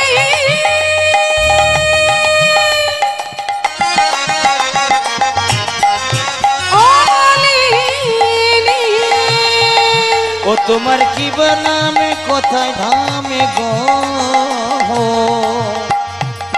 শুনে প্রাণ শীতল করিব, তোমরা কেউ মালা নেবে গো। ও গো ব্রজবাসিনী। তোমরা কেউ মালা নেবে গো ও গো ব্রজবাসিনী ও মালিনী, এসো এসো, সারাদিন বসে আছি, তুমি যখন এসেছো তোমার মালা আমরা নেব, একটু তোমার সঙ্গে দুটো কথা বলবো, বসো। আসন পেতে বসতে দিয়েছে মা, পাতা আসনে বসা মাত্র জিজ্ঞাসা করছে রাধারানী, ও মালিনী এদিকে এসো, এদিকে এসো, বলে ফেলো। এদিকে এসো। হ্যাঁ, বলি শোনো না, বলছি যে তোমার নাম কি গো? নাম কি বলি এখন, এ তো শুনে আসিনি বৃন্দাদতির কাছ থেকে কি বলতে হবে। এই যে তোমার নাম কি জানো না? বলছে না, জানি, আসলে আমার তো অনেক নাম, কোনটা বলবো তাই চিন্তা করছি। চিন্তা হলো, মানুষের নাম বলতে আবার দেরি হয় নাকি, চটপট বলো দেখি কি নাম। গোবিন্দ বলছে, শোনো শোনো, মনে পড়েছে, আমার নাম কি জানো? শোনো, আমার নাম হরিমালিনী, শোনো শোনো ও রাজনন্দিনী। আমার নাম হরিমালিনী শোনো শোনো ও রাজনন্দিনী আমার নাম হরিমালিনী, শোনো শোনো ও রাজনন্দিনী। এই দেখো, আমার নাম হরিমালিনী, কিন্তু আমার গায়ের রং কালো বলে সবাই কি বলে জানো? আমি কালো বলে সবাই বলে গো, আমি কালো বলে সবাই বলে গো ওই আমি কালো বলে সবাই বলে গো, নন্দিনী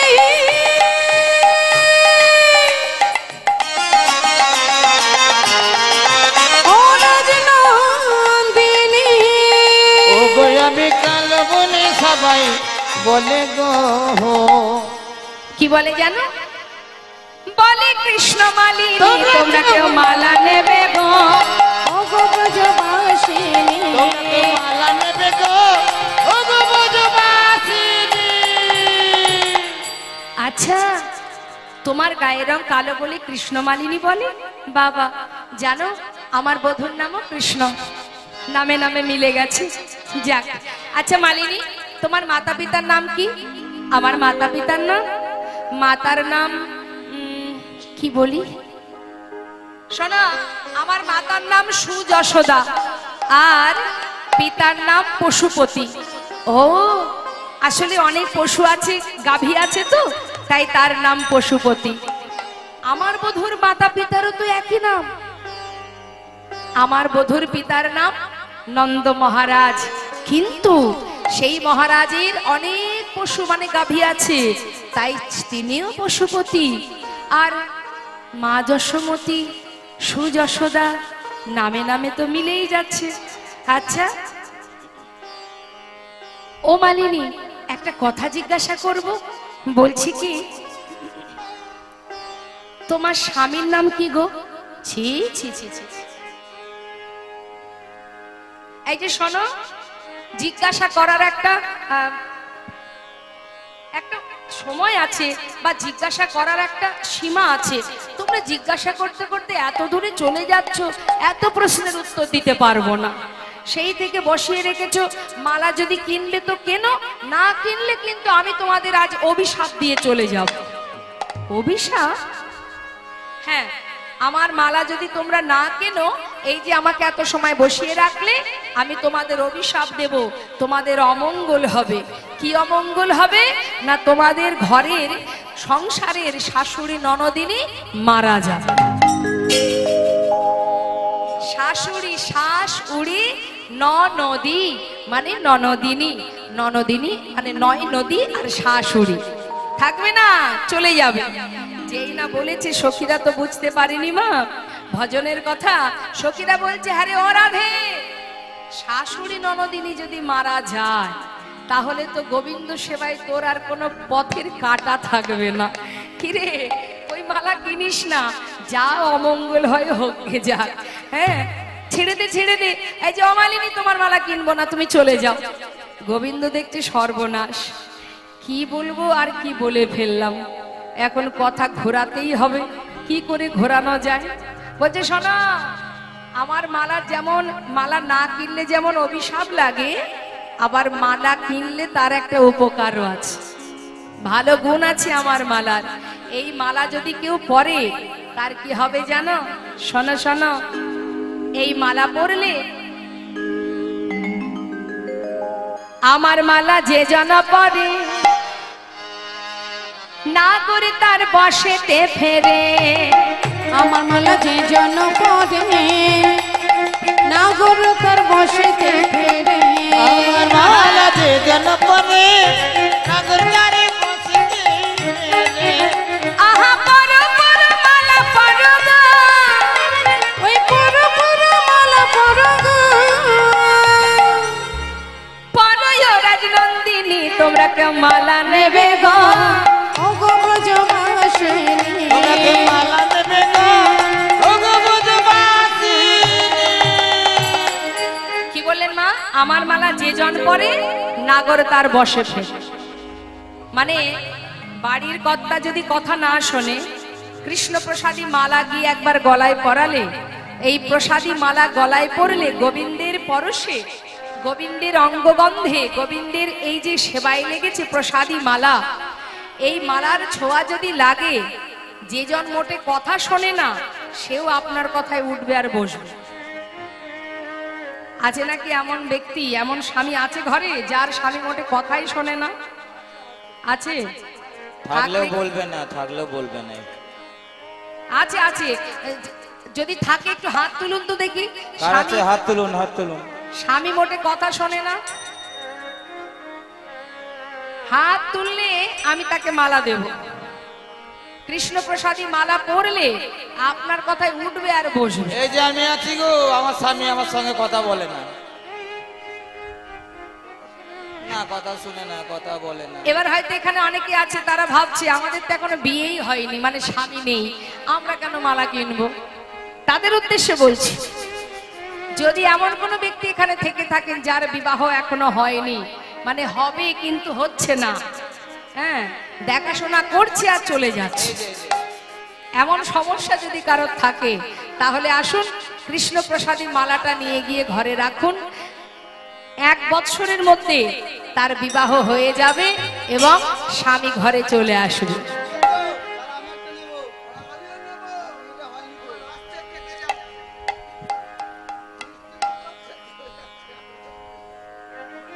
অবস্থা দেখুন, হ্যাঁ, আবার বিয়ে করবে। এখানে হয়তো অনেকে আছে যাদের এখনো মানে ইহজগতের স্বামী আর নেই, চলে গেছে পরপারে। তারা ভাবছেন আমাদের তো স্বামী নেই, আমরা কেন মালা নেব। তাদের উদ্দেশ্যে বলবো, এই কৃষ্ণপ্রসাদী মালা ঘরে রাখলে ইহজগতের পতি ছেড়ে চলে গেছে, পরপারে গিয়ে জগৎপতির সঙ্গে মিলন হবে।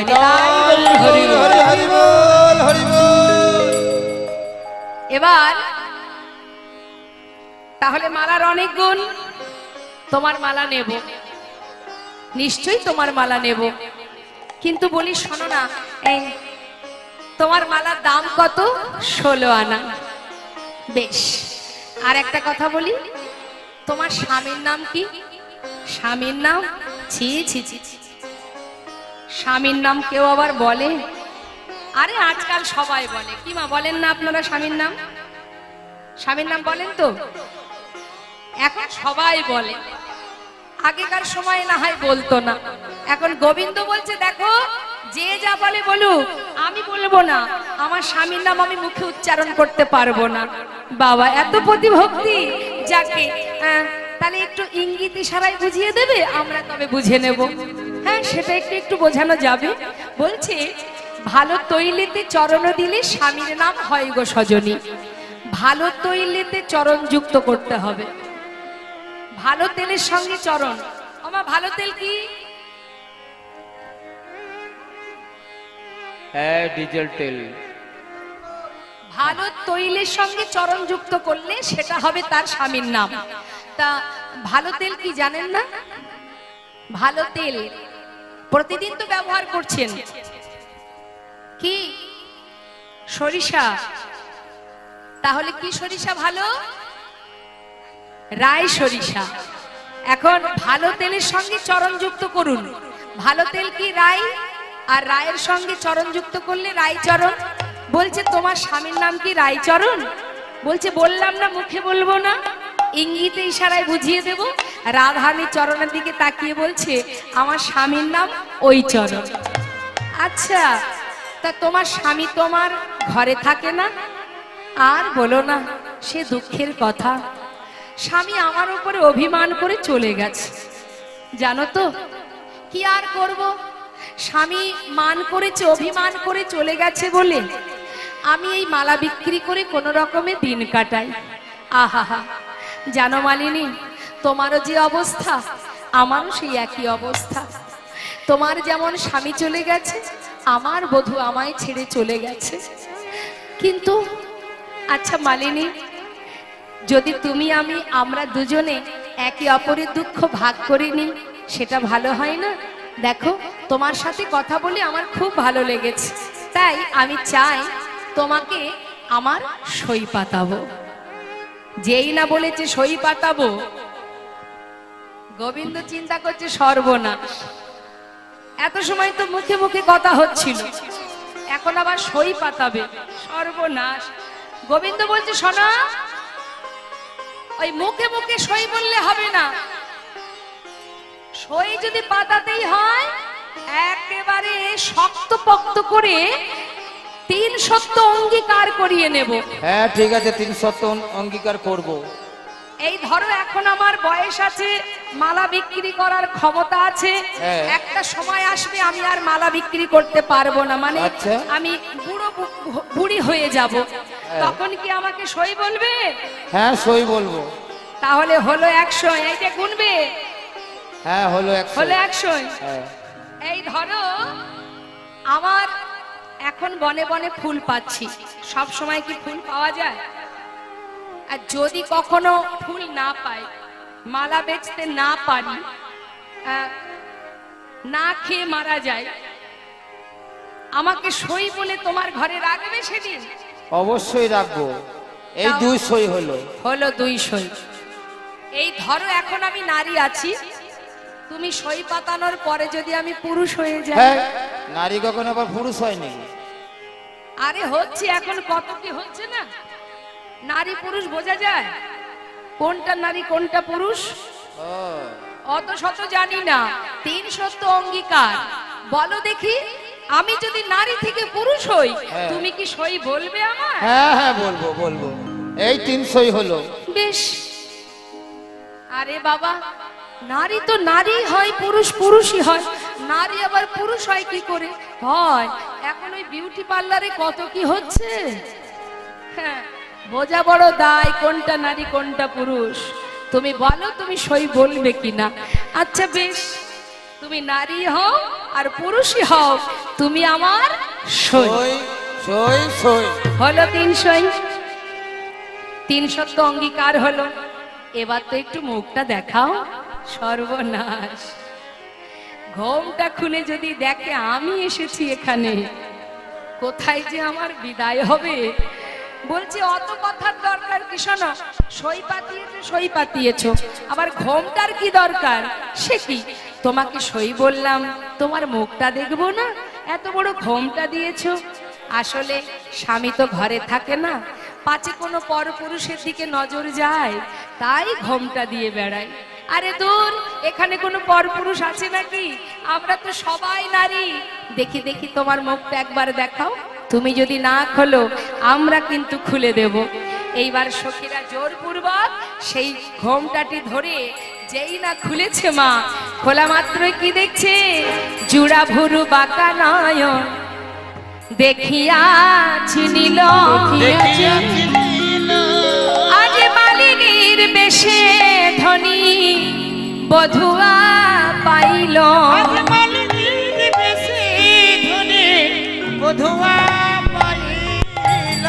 বধু, তুমি এসেছো মালিনীর বেশে? এত সময় তোমার সাথে কথা বলছিলাম। ছি ছি ছি ছি, সখী, আমি কার সাথে কথা বলছিলাম? না না না না, আমি কি মান করব? কেন রে রায়, এখন আর মান করবি কেন? সেদে সেদে কথা বললে কি মান হয়? আর মান করিস না। এবার তোরা যুগলে দাঁড়া, অনেক কষ্ট করে এনেছি তোর বধূকে, একবার যুগলে দাঁড়া, আমরা দর্শন করি সেই যুগল। শ্রীমতী রাধারানী বললে, বধূ, যে মান করে তোমাকে হারিয়েছিলাম, কথা দিলাম এই মান আমি আর কখনো করব না।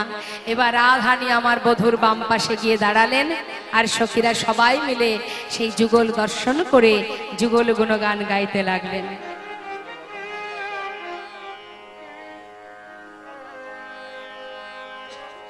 আচ্ছা ঠিক আছে, কালকে সূর্য পূজা আছে, কালকেও ভজন শুনবো আমরা। তাই এবার যুগলে দাঁড়িয়ে আছে রাধা কৃষ্ণ, আর দুজনে যুগল দর্শন করে সখীরা সবাই মিলে যুগল গুণগান গাইছে। আমরাও যুগল গুণগান গাইবো, কেমন? সবাই মিলে একসঙ্গে গাইবো।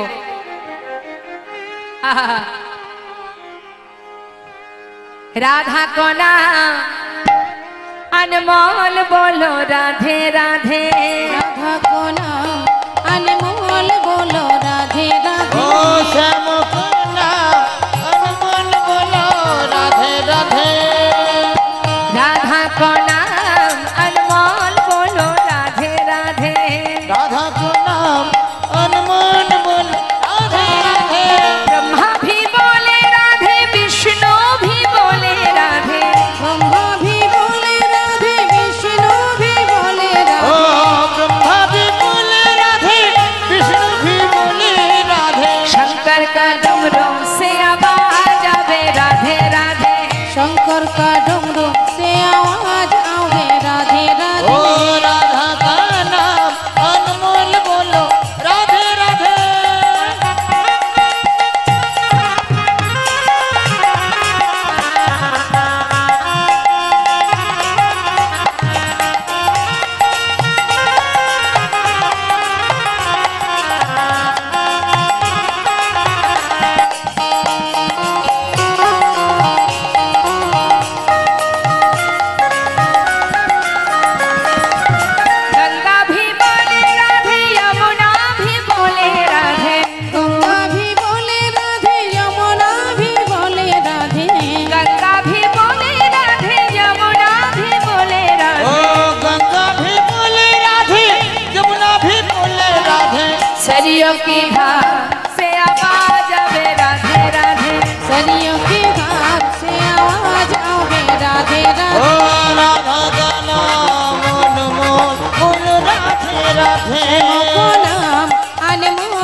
तारका मंडल से आवाज आवे राधे राधे। तारका मंडल से आवाज आवे राधे राधे। ओ राधा का नाम अनमोल बोल राधे राधे।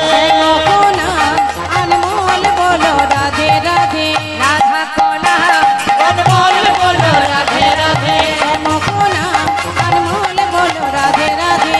को नाम अनमोल बोलो राधे राधे। को नाम अनमोल बोलो राधे राधे। রাধা রানী কি। আর একটি ভজন আমরা শুনবো সবাই মিলে। আমরা একসঙ্গে রাধা গোবিন্দের মধুর মিলন দর্শন করে আরেকটি ভজন শুনতে শুনতে আমরা আপন গন্তব্যস্থলে ফিরবো। জয় রাধে রাধে। किशोरी कुछ ऐसा इंतजाम हो जाए। किशोरी कुछ ऐसा इंतजाम हो जाए। किशोरी कुछ ऐसा इंतजाम हो जाए। किशोरी कुछ ऐसा इंतजाम हो जाए। हाँ इंतजाम हो जाए, इंतजाम हो जाए। इंतजाम हो जाए, इंतजाम हो जाए। किशोरी कुछ किशोरी कुछ ऐसा इंतजाम हो जाए। किशोरी कुछ ऐसा इंतजाम हो जाए। हाथे ताली दिए।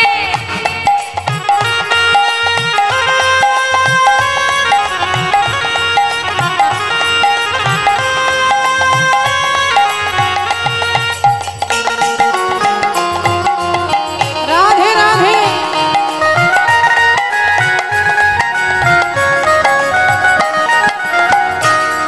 जब गिरते हुए मैंने तेरा नाम लिया है।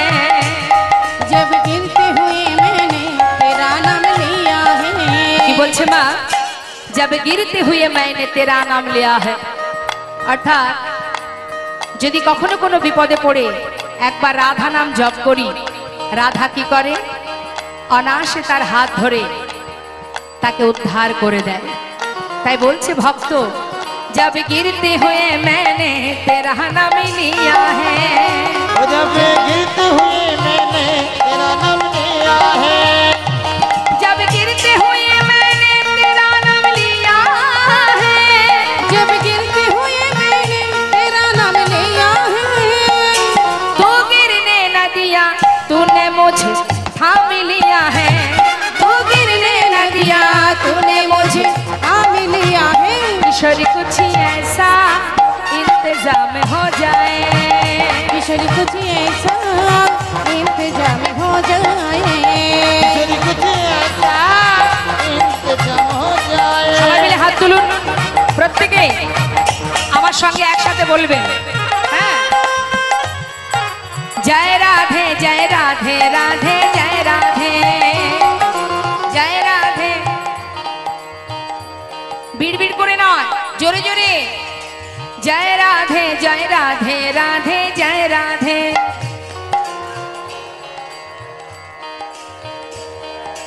জয় রাধে জয় রাধে শ্রী রাধে শ্রী রাধে।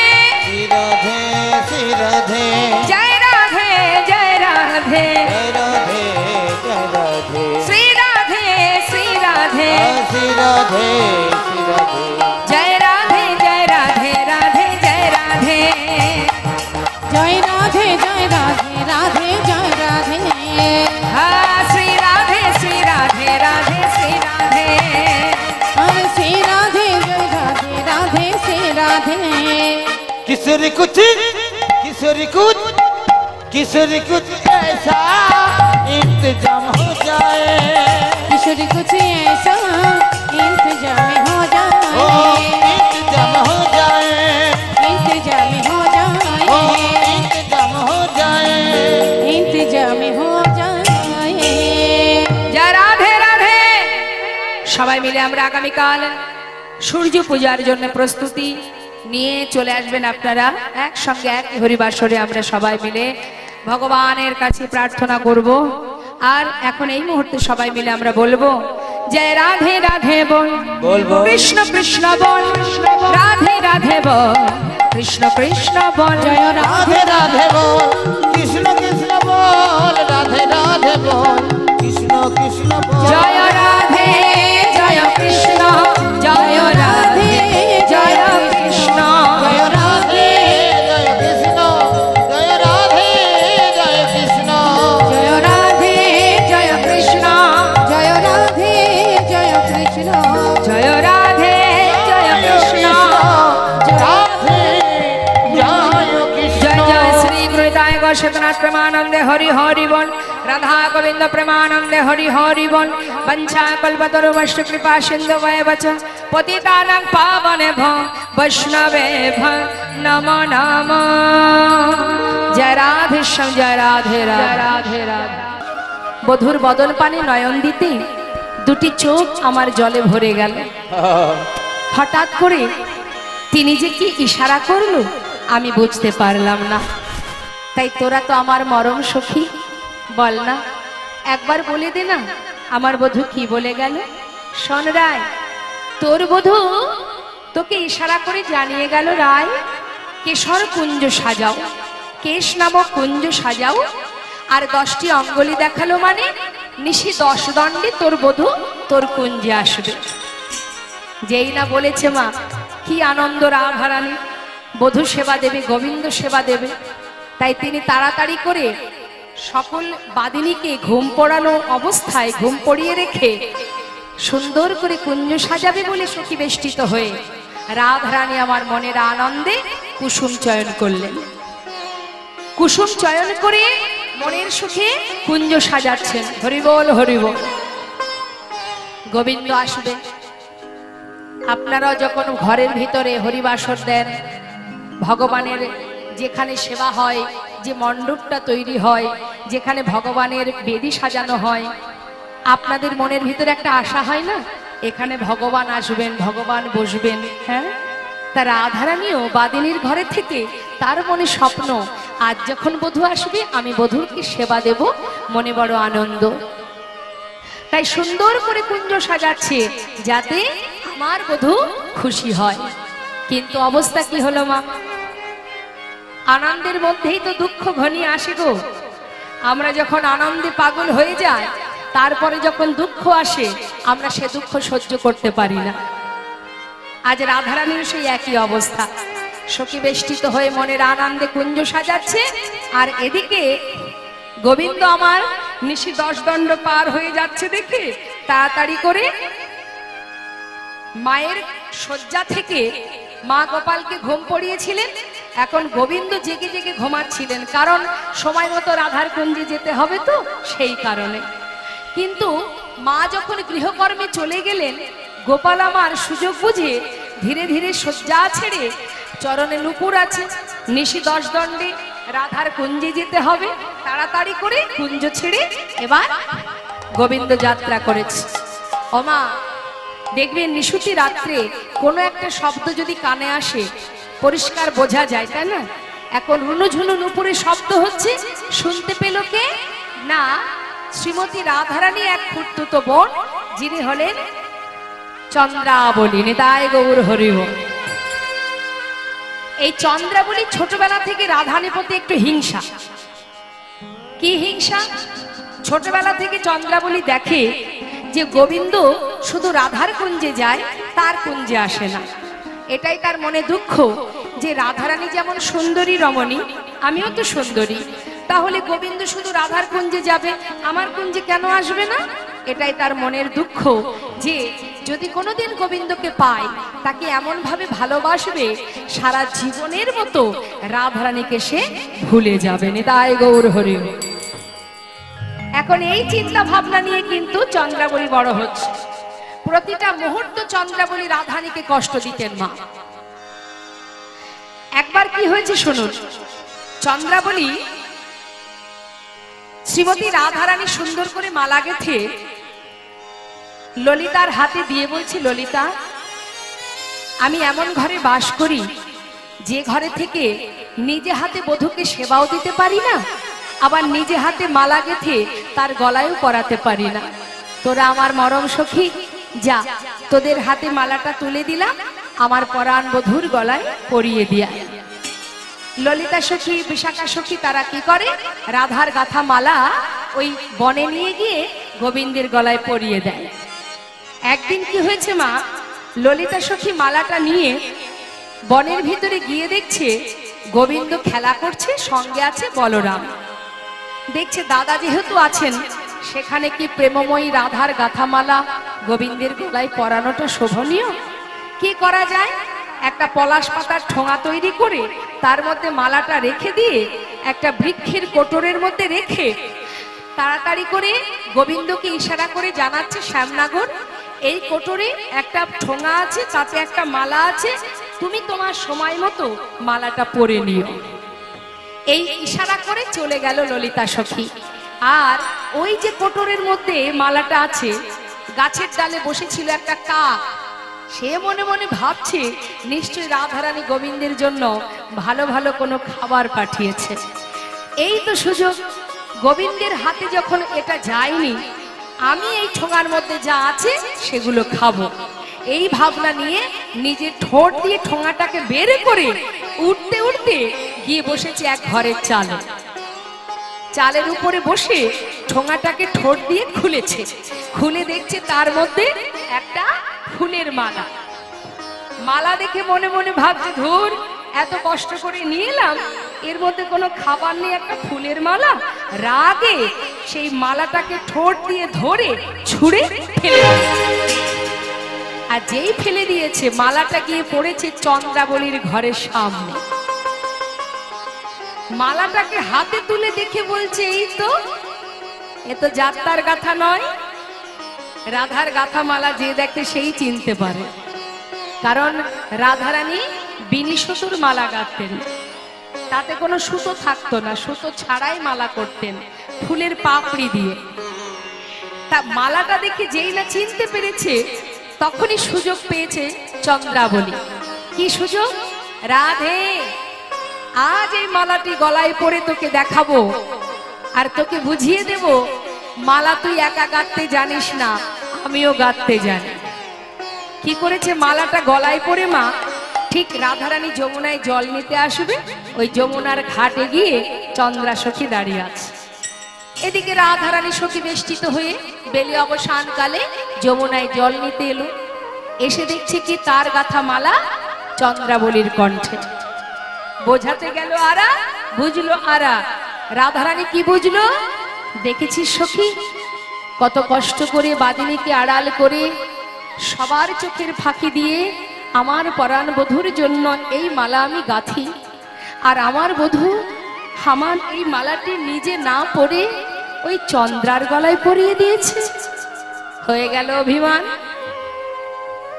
এইভাবে পদে পদে চন্দ্রাবলী রাধারানীকে কষ্ট দিতেন।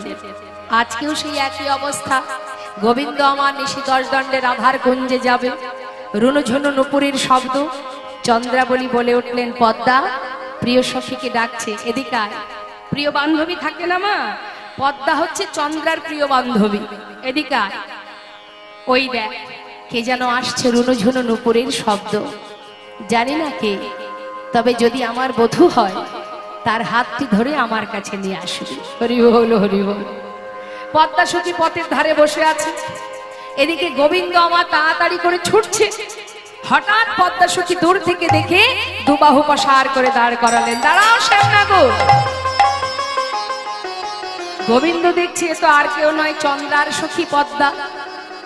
বলছে, পদ্মা তুমি পথের মাঝখানে এত রাত্রি কি করছো? আরে আমি আর কি করব, আমার অনুমতি হয়েছে তাই আমি এখানে দাঁড়িয়ে আছি। অনুমতি কে করেছে? কে কি বলেছে তোমায়? ওই যে চন্দ্রা, চন্দ্রা বলল তোমাকে তার কাছে নিয়ে যেতে। পদ্মা, না না না না, এমন কাজ করো না, আমার মস্ত বড় বিপদ হয়ে যাবে। শোনো, আমি কাল আসবো, এসে তোমার কুঞ্জে যাব, চন্দ্রার কুঞ্জে যাব। আজ আমাকে যেতেই হবে, আমাকে আর ছেড়ে দাও। শ্যামনগর, আমি তো আমার প্রয়োজনে আসিনি, যার প্রয়োজনে এসেছি। তোমার যা কিছু বলার তাকে গিয়ে বলো। এখন তুমি আমার সঙ্গে চলো। হাতটি ধরে জোরপূর্বক রাধা আহা চন্দ্রার কুঞ্জে। চন্দ্রাবলী দূর থেকে দেখে এক দৃষ্টিতে তাকিয়ে আছে। এসো এসো বধূ, এই অভাগিনী কাঙালিনী তোমার পাথ পানে চেয়ে বসে আছি। এসো এসো আমার পরাণ বধূ, আমার প্রাণনা বধূ, এই পথে নীতি তুমি করো গতি, নুপুরের ধ্বনি শুনি। ওহে পরাণ বধূ হে,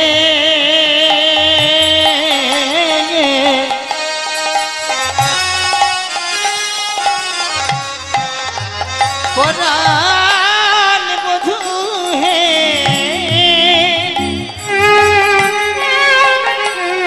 বধূ হে, বধূ হে, বলো এই পথে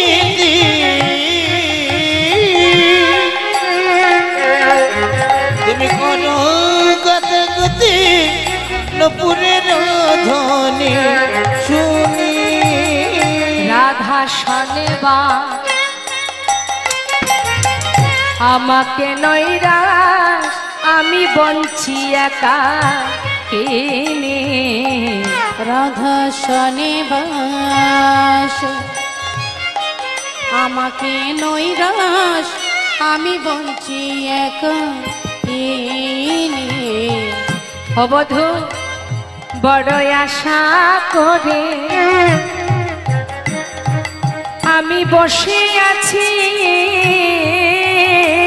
বড় আশা করে হরিবল হরিবল আমি বসে আছি। আমার মনোবাসনা অগবধূ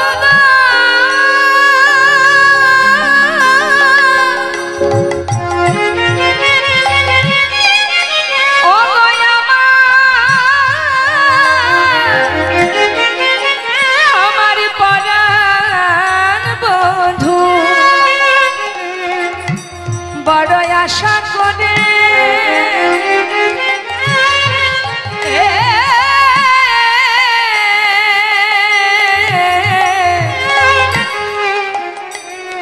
আশা করে বসে আছি।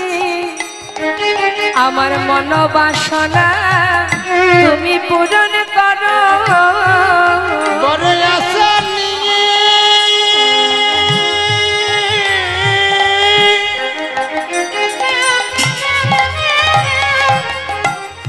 আমি বসে আছি।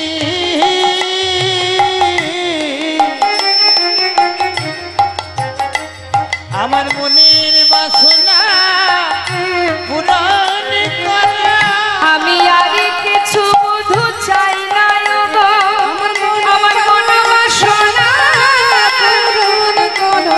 অগয়ার কিছু চাই না গো, মনোবাসনা পূরণ করো। আমি আর তো কিছু চাই না প্রভু। হরিবল হরিবল আমি আর তো কিছু চাই না প্রভু। মনের বাসনা পূরণ করো। আমি আর তো কিছু চাই না প্রভু। মনোবাসনা পূরণ করো। আমি আর তো কিছু চাই না প্রভু। মনোবাসনা পূরণ করো। মনের বাসনা পূরণ করা। পূরণ করো। বহুদিনের বাসনা তোমায় সেবা দেব, বহুদিনের আশা আমার। আজকে রজনী তোমায় যখন পেয়েছি আর তোমায় ছাড়ব না। চন্দ্রা, আজ যে আমি কথা দিয়েছি তাকে আমাকে যেতেই হবে। আমি কাল আসি। আহা অবধূ, পথে যেতে যেতে কোনো কাঙাল যদি দামি কোনো বস্তু পায়, সে কি ফেলে রেখে চলে যায়? তুমি আমার কাছে সেই মূল্যবান ধন। আমার মতো কাঙালিনী তোমায় পেয়েছি, আজ আমি আর তোমায় ছাড়ব না। বধূ, সবাই বলে তুমি নাকি রাধানাথ, শুধু একটা কথার উত্তর দাও বধূ, শুধুই কি তুমি রাধারই নাথ, আর কি কারণ? বধূ গো, বহুদিনের স্বাদ, আমি তোমায় সেবা দেব। দেখুন মা, ভগবানকে ভক্তি ভরে যদি কেউ সেবা দেয়, সে যদি সঠিক সেবা নাও জানে, যদি ভুল সেবাও দেয়, তথাপিও কিন্তু ভগবান তার কাছে বাধা পড়ে যায়। কেন বলুন তো? তার ভিতরে যে প্রেম আছে, শুদ্ধ ভক্তি আছে, ওই ভক্তি রজ্জু দিয়েই কিন্তু সে বাধা পড়ে। সেবা তার বিপরীত হতেই পারে, ভুল সেবা হতে পারে, কিন্তু ভক্তি তো আর ভুল হতে পারে না। ভগবান চন্দ্রাবলীর কাছে বাধা পড়ে গেল, কারণ তিনি সবকিছু সহ্য করতে পারেন, ভক্তির চোখের জল সইতে পারেন না। চন্দ্রাবলী যখন গোবিন্দের হাত ধরে কাঁদছে, গোবিন্দ ধরা পড়ে গেছে, আর পারছে না সেখান থেকে সরে যেতে। সারা রাত চন্দ্রাবলী সেবা দিচ্ছে, কিন্তু যাকে কথা দিয়েছে, যে কিনা বাদিনীকে আড়াল করে সকলের ভয় ভীত হয়ে কষ্ট করে কুসুম চয়ন করে সুন্দর করে কুঞ্জ সাজিয়েছিল, তার দশা কি হবে? সে তো প্রভাত হওয়ার আগেই তাকে কুঞ্জে ফিরে যেতে হবে। এই অল্প সময়ের মধ্যে গোবিন্দ সেবা থেকে সে বঞ্চিত হয়ে গেল। দেখতে দেখতে নিশি 10 দণ্ড পার হয়ে প্রভাত হতে চলল। রাধারানী কেঁদে উঠলেন, ললিতা, তোরা কি শুনলি বল দেখি? তোরা যে বললি বধূ কুঞ্জে আসবে, কই সে তো এলো না। সখী রে,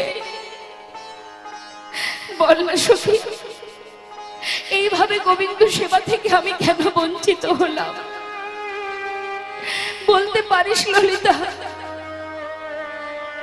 ওই বাদিনীকে আড়াল করে যার সেবা দেব বলে এলাম,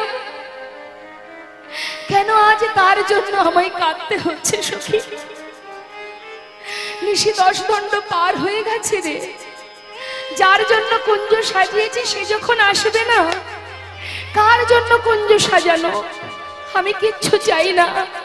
রাধারানী মনের দুঃখে মনের কষ্টে সমস্ত ফুলমালা ডালা ছিঁড়ে নিয়ে আবার যমুনার ঘাটে গিয়ে যমুনার জলে ভাসিয়ে দিয়ে যেই না পিছন ফিরে চলে যাচ্ছে, এমন সময় যমুনা বলে উঠলেন, রাধে, যে ফুলমালা ডালা তুমি আমার বক্ষে ফেলেছো, এ তো আমি নিতে পারবো না।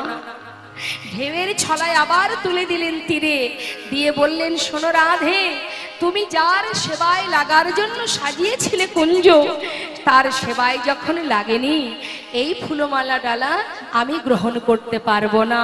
কারণ যেটা প্রভুর সেবায় লাগেনি, সেগুলো নিয়ে আমি কি করব? এখান থেকে একটা জিনিস আমাদের শিক্ষা হয় মা, যে ভগবান যেটা গ্রহণ করে না, ভক্ত কিন্তু সেটা গ্রহণ করেন না।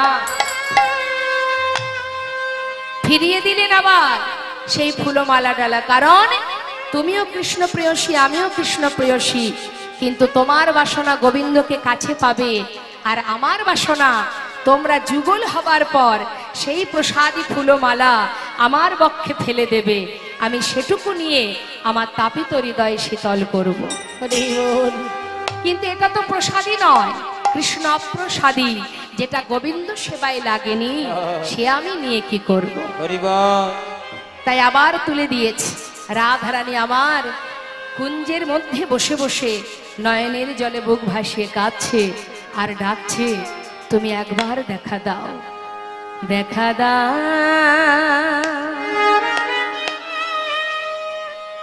ওহে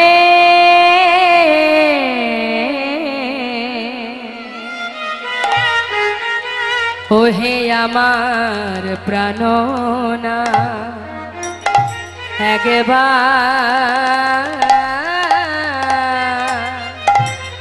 দেখা দাও। সুন্দর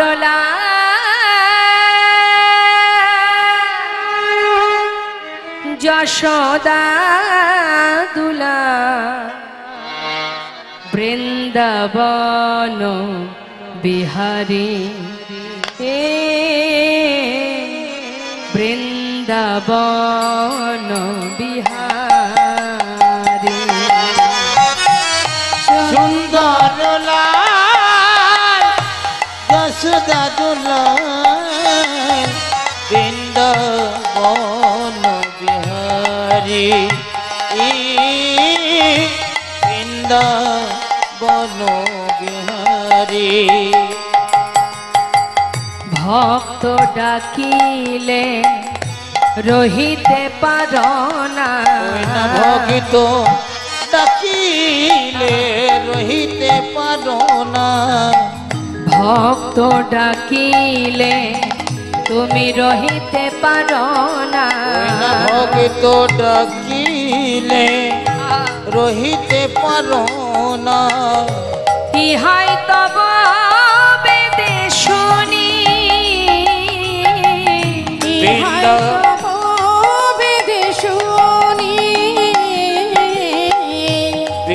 বৃন্দাবন বিহারী বৃন্দাবন বিহারী একবার আসিয়া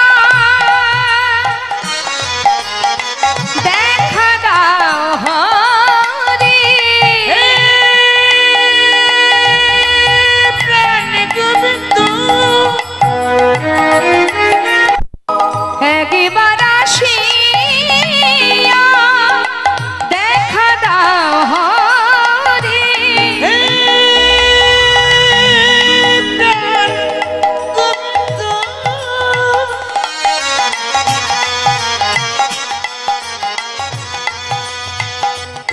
তুমি একবার দেখে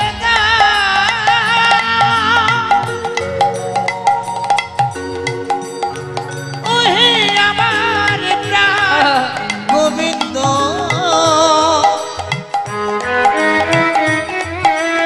একবার দেখা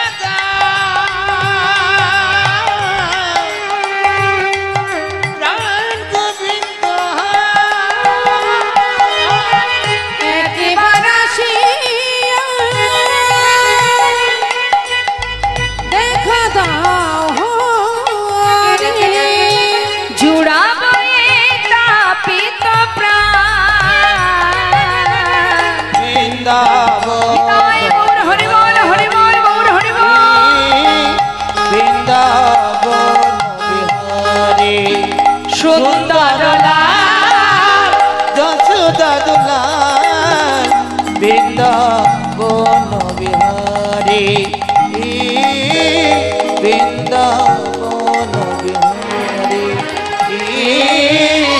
বৃন্দাবন বিহারী রাধারানী আমার বধূ আশাপথে নয়ন দিতে দিতে নিশি প্রভাত এদিকে চন্দ্রাবলীর কুঞ্জের কি অবস্থা মা চন্দ্রাবলীর কুঞ্জে হঠাৎ গোবিন্দ দেখছে যে চন্দ্রাবলী আমাকে সেবা দিতে দিতে ক্লান্ত হয়ে সে নিজেই ঘুমিয়ে পড়েছে আর যেই দেখেছে চন্দ্রা ঘুমিয়ে পড়েছে গোবিন্দ দেখছে এই তো সুযোগ এই সুযোগেই আমাকে রাধার কুঞ্জে যেতে হবে তাড়াতাড়ি করে কুঞ্জ ছেড়ে গোবিন্দ আমার সারা রাত চন্দ্রাবলীর হাতে যেভাবে সেবা পেয়েছে কোনো দিকে আর তার লক্ষ্য নেই রাধার কুঞ্জে যাবে বলে ছুটতে ছুটতে যেই রাধার কুঞ্জের দিকে ছুটছে তার পরনে আছে কি নীল শাড়ি রাধারানী আমার দূর থেকে দেখছেন দূর থেকে দর্শন করে বলছে ললিতা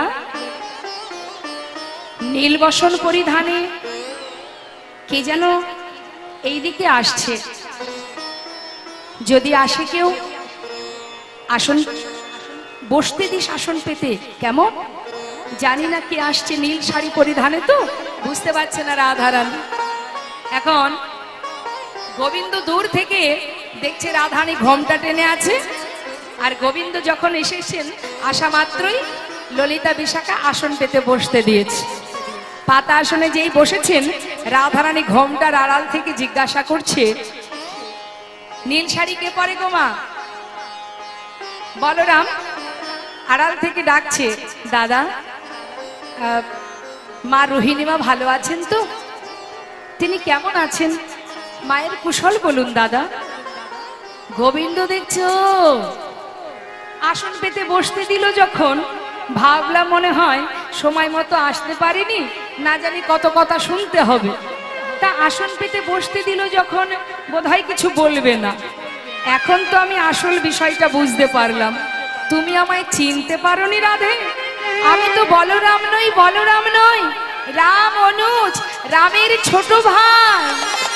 যেই না বলা, রাধারানী আমার যে ঘোমটাটি দিয়েছিলেন মা, ঘোমটা তুলে গোবিন্দের আপাদমস্তক একবার দর্শন করলেন, আবার বদনটা ঢেকে বসলেন। হরিবল হরিবল। ওরাই বিনোদিনী মানে হইল মা, ওরাই বিনোদিনী মানে হইল মা, বিনোদিনী মানে হইল মা, ওরাই বিনোদিনী মানে হইল মা। তা দেখিয়া কুল না করো ওনা তা কান, দেখিয়া আকুল না করো গান। তা দেখিয়া কুল না করো কান। তা দেখিয়া কুলো না করো কান। এবার পড়িল রাধার চরণ তলে, এবার পড়িল রাধার চরণ তলে, বাবা পড়িল রাধার চরণ তলে, এবার পড়িল রাধার চরণ তলে। ভাসাল ধরণী নয়নের জল, ওনা ভাসাল ধরণী নয়নের জলে, ভাসাল ধরণী নয়নের জল, আশালো ধরণী নয়নের জলে, ভাসাইয়ে দিল গো, ভাসাইয়ে দিল গো, ভাসাইয়ে দিল গো, ওনা ভাসাইয়ে দিল গো, নয়নের জলে চরণ ভাসাইয়ে দিল গো, নয়নের জলে চরণ ভাসাইয়ে দিল গো, নয়নের জলে চরণ ক্ষমা করো, ক্ষমা করো, ভাসাইয়ে দিল গো, ক্ষমা করো, ক্ষমা করো, নয়নেরই জলে চরণ, ক্ষমা করো, ক্ষমা করো, ভাসাইয়ে দিল গো, ভাসাইয়ে দিল গো। ওনা ভাসাইয়ে দিল গো। চরণ ধরে কাঁদতে শুরু করলেন মা। কারণটা কি? রাধারানী যে ঘোমটা টেনেছেন, জয় রাধে, শ্রীমতী রাধারানী যে বদন ঢেকে আছেন মা, কি জন্য? চন্দ্রাবলীর কুঞ্জে গিয়েছিল, সেই কারণে রাধারানী মান করেছে, কি মনে হয়? আদৌ না, সেটাই কারণ নয়। রাধারানী আজ মান করেছে কেন না, তার মনে একটাই দুঃখ, চন্দ্রারে, যদি তুই আমার বধূকে সেবাই দিবি, তাকে যদি ভালোই বাসবি, একবার আমার কাছে এসে বললি না কেন? একবার যদি এসে তুই আমায় বলতিস, আমি নিজে হাতে আমার বধূর হাতটি ধরে তোর কুঞ্জে পৌঁছে দিতাম। বধূ গো, সে তো জানে না কেমন করে সেবা দিতে হয়। হরিবল। এতদিন ভেবেছিলাম আমি মনে হয় বধূকে বেশি ভালোবাসি, কিন্তু আজ আমি বুঝলাম বধূ, হে জগতে যেই তোমাকে ডাকে তুমি তারই হয়ে যাও। আজ আমি বুঝেছি বধূ, আমার থেকেও এই বৃন্দাবনে এমন কেউ আছে যে আমার থেকেও তোমাকে বেশি ভালোবাসে। কিন্তু বধূ গো, তুমি একটি বার কেন বললে না তুমি চন্দ্রার কুঞ্জে যাবে? আমি নিজে চন্দ্রার কাছে গিয়ে ওর হাতে ধরে পায়ে ধরে শিখিয়ে দিতাম যে কেমন করে গোবিন্দ সেবা দিতে হয়। আমি শিখিয়ে দিতাম যে অঙ্গে চন্দনে দিতে আমার দুটি হাতে থরহরি কাঁপে, সেই অঙ্গখানি আজ কত বিক্ষতের চিহ্ন। বধূ, আমি দেখতে পাচ্ছি না, আমি দেখতে পাচ্ছি না এ তোমার কি অবস্থা, কে করলো তোমার এমন দশা? রাধারানী বদনটা ঢেকে আছে, আর মুখ তুলতে পারছে না, আর গোবিন্দ চরণটা ধরে বলছে, রাই তুমি ছাড়া কে বুঝবে আমায়? তুমি একটি বার বোঝো, আমি যে বাধা পড়ে গেছি, কি করব বলো? কেউ যদি আমাকে ডাকে আমি দূরে থাকবো কি করে? রাধে, আর কেউ বুঝুক বা না বুঝুক, তুমি তো আমাকে বোঝো, ক্ষমা করো রাধে, তুমি ছাড়া যে আমার আর কেউ নেই, আমার ক্ষমা করো। শ্রীমতী রাধারানী আর মুখ তুলতে পারছে না, ওই বদন আর দেখতে পাচ্ছে না। গোবিন্দ মাথার চূড়ার গলার বনফুলের মালা রাধারানী চরণ দিয়েছে। রাধে, এই দেখো আমার মস্তকের চূড়া গলার বনফুলের মালা তোমার চরণে সঁপে দিলাম, এবার আমায় ক্ষমা করো। আমি মানছি আমি অপরাধ করেছি, তাহলে তুমি আমায় সাজা দাও, তুমি যে সাজা দেবে আমি মাথা পেতে নেব। রাধারানী কোনো উত্তর করছে না মা, ওই যে মাথাটা নিচু করেছে আর বদন তুলতে পারছে না। রাধে, আমি কথা দিচ্ছি রাই, দেখো আমার সাধের বাসি তোমার চরণে, সর্বস্ব সঁপে দিয়েও তথাপিও রাধারানী বদনটা একবারও তুললেন না। গোবিন্দ কাঁদছে। রাধে, এই জগতে কেউ অপরাধ করলে তার সাজা হয়, তারপরে তার ক্ষমাও হয়, তুমি আমাকে বলো কি সাজা দেবে? রাধারানী তথাপিও কোনো উত্তর করছে না, এত করে কাঁদছে, এত করে সাজছে, কিন্তু তাতেও কোনো ক্ষমা হচ্ছে না। রাধারানী আর মুখ তুলে বধূর বদন পানে চাইতে পারছে না।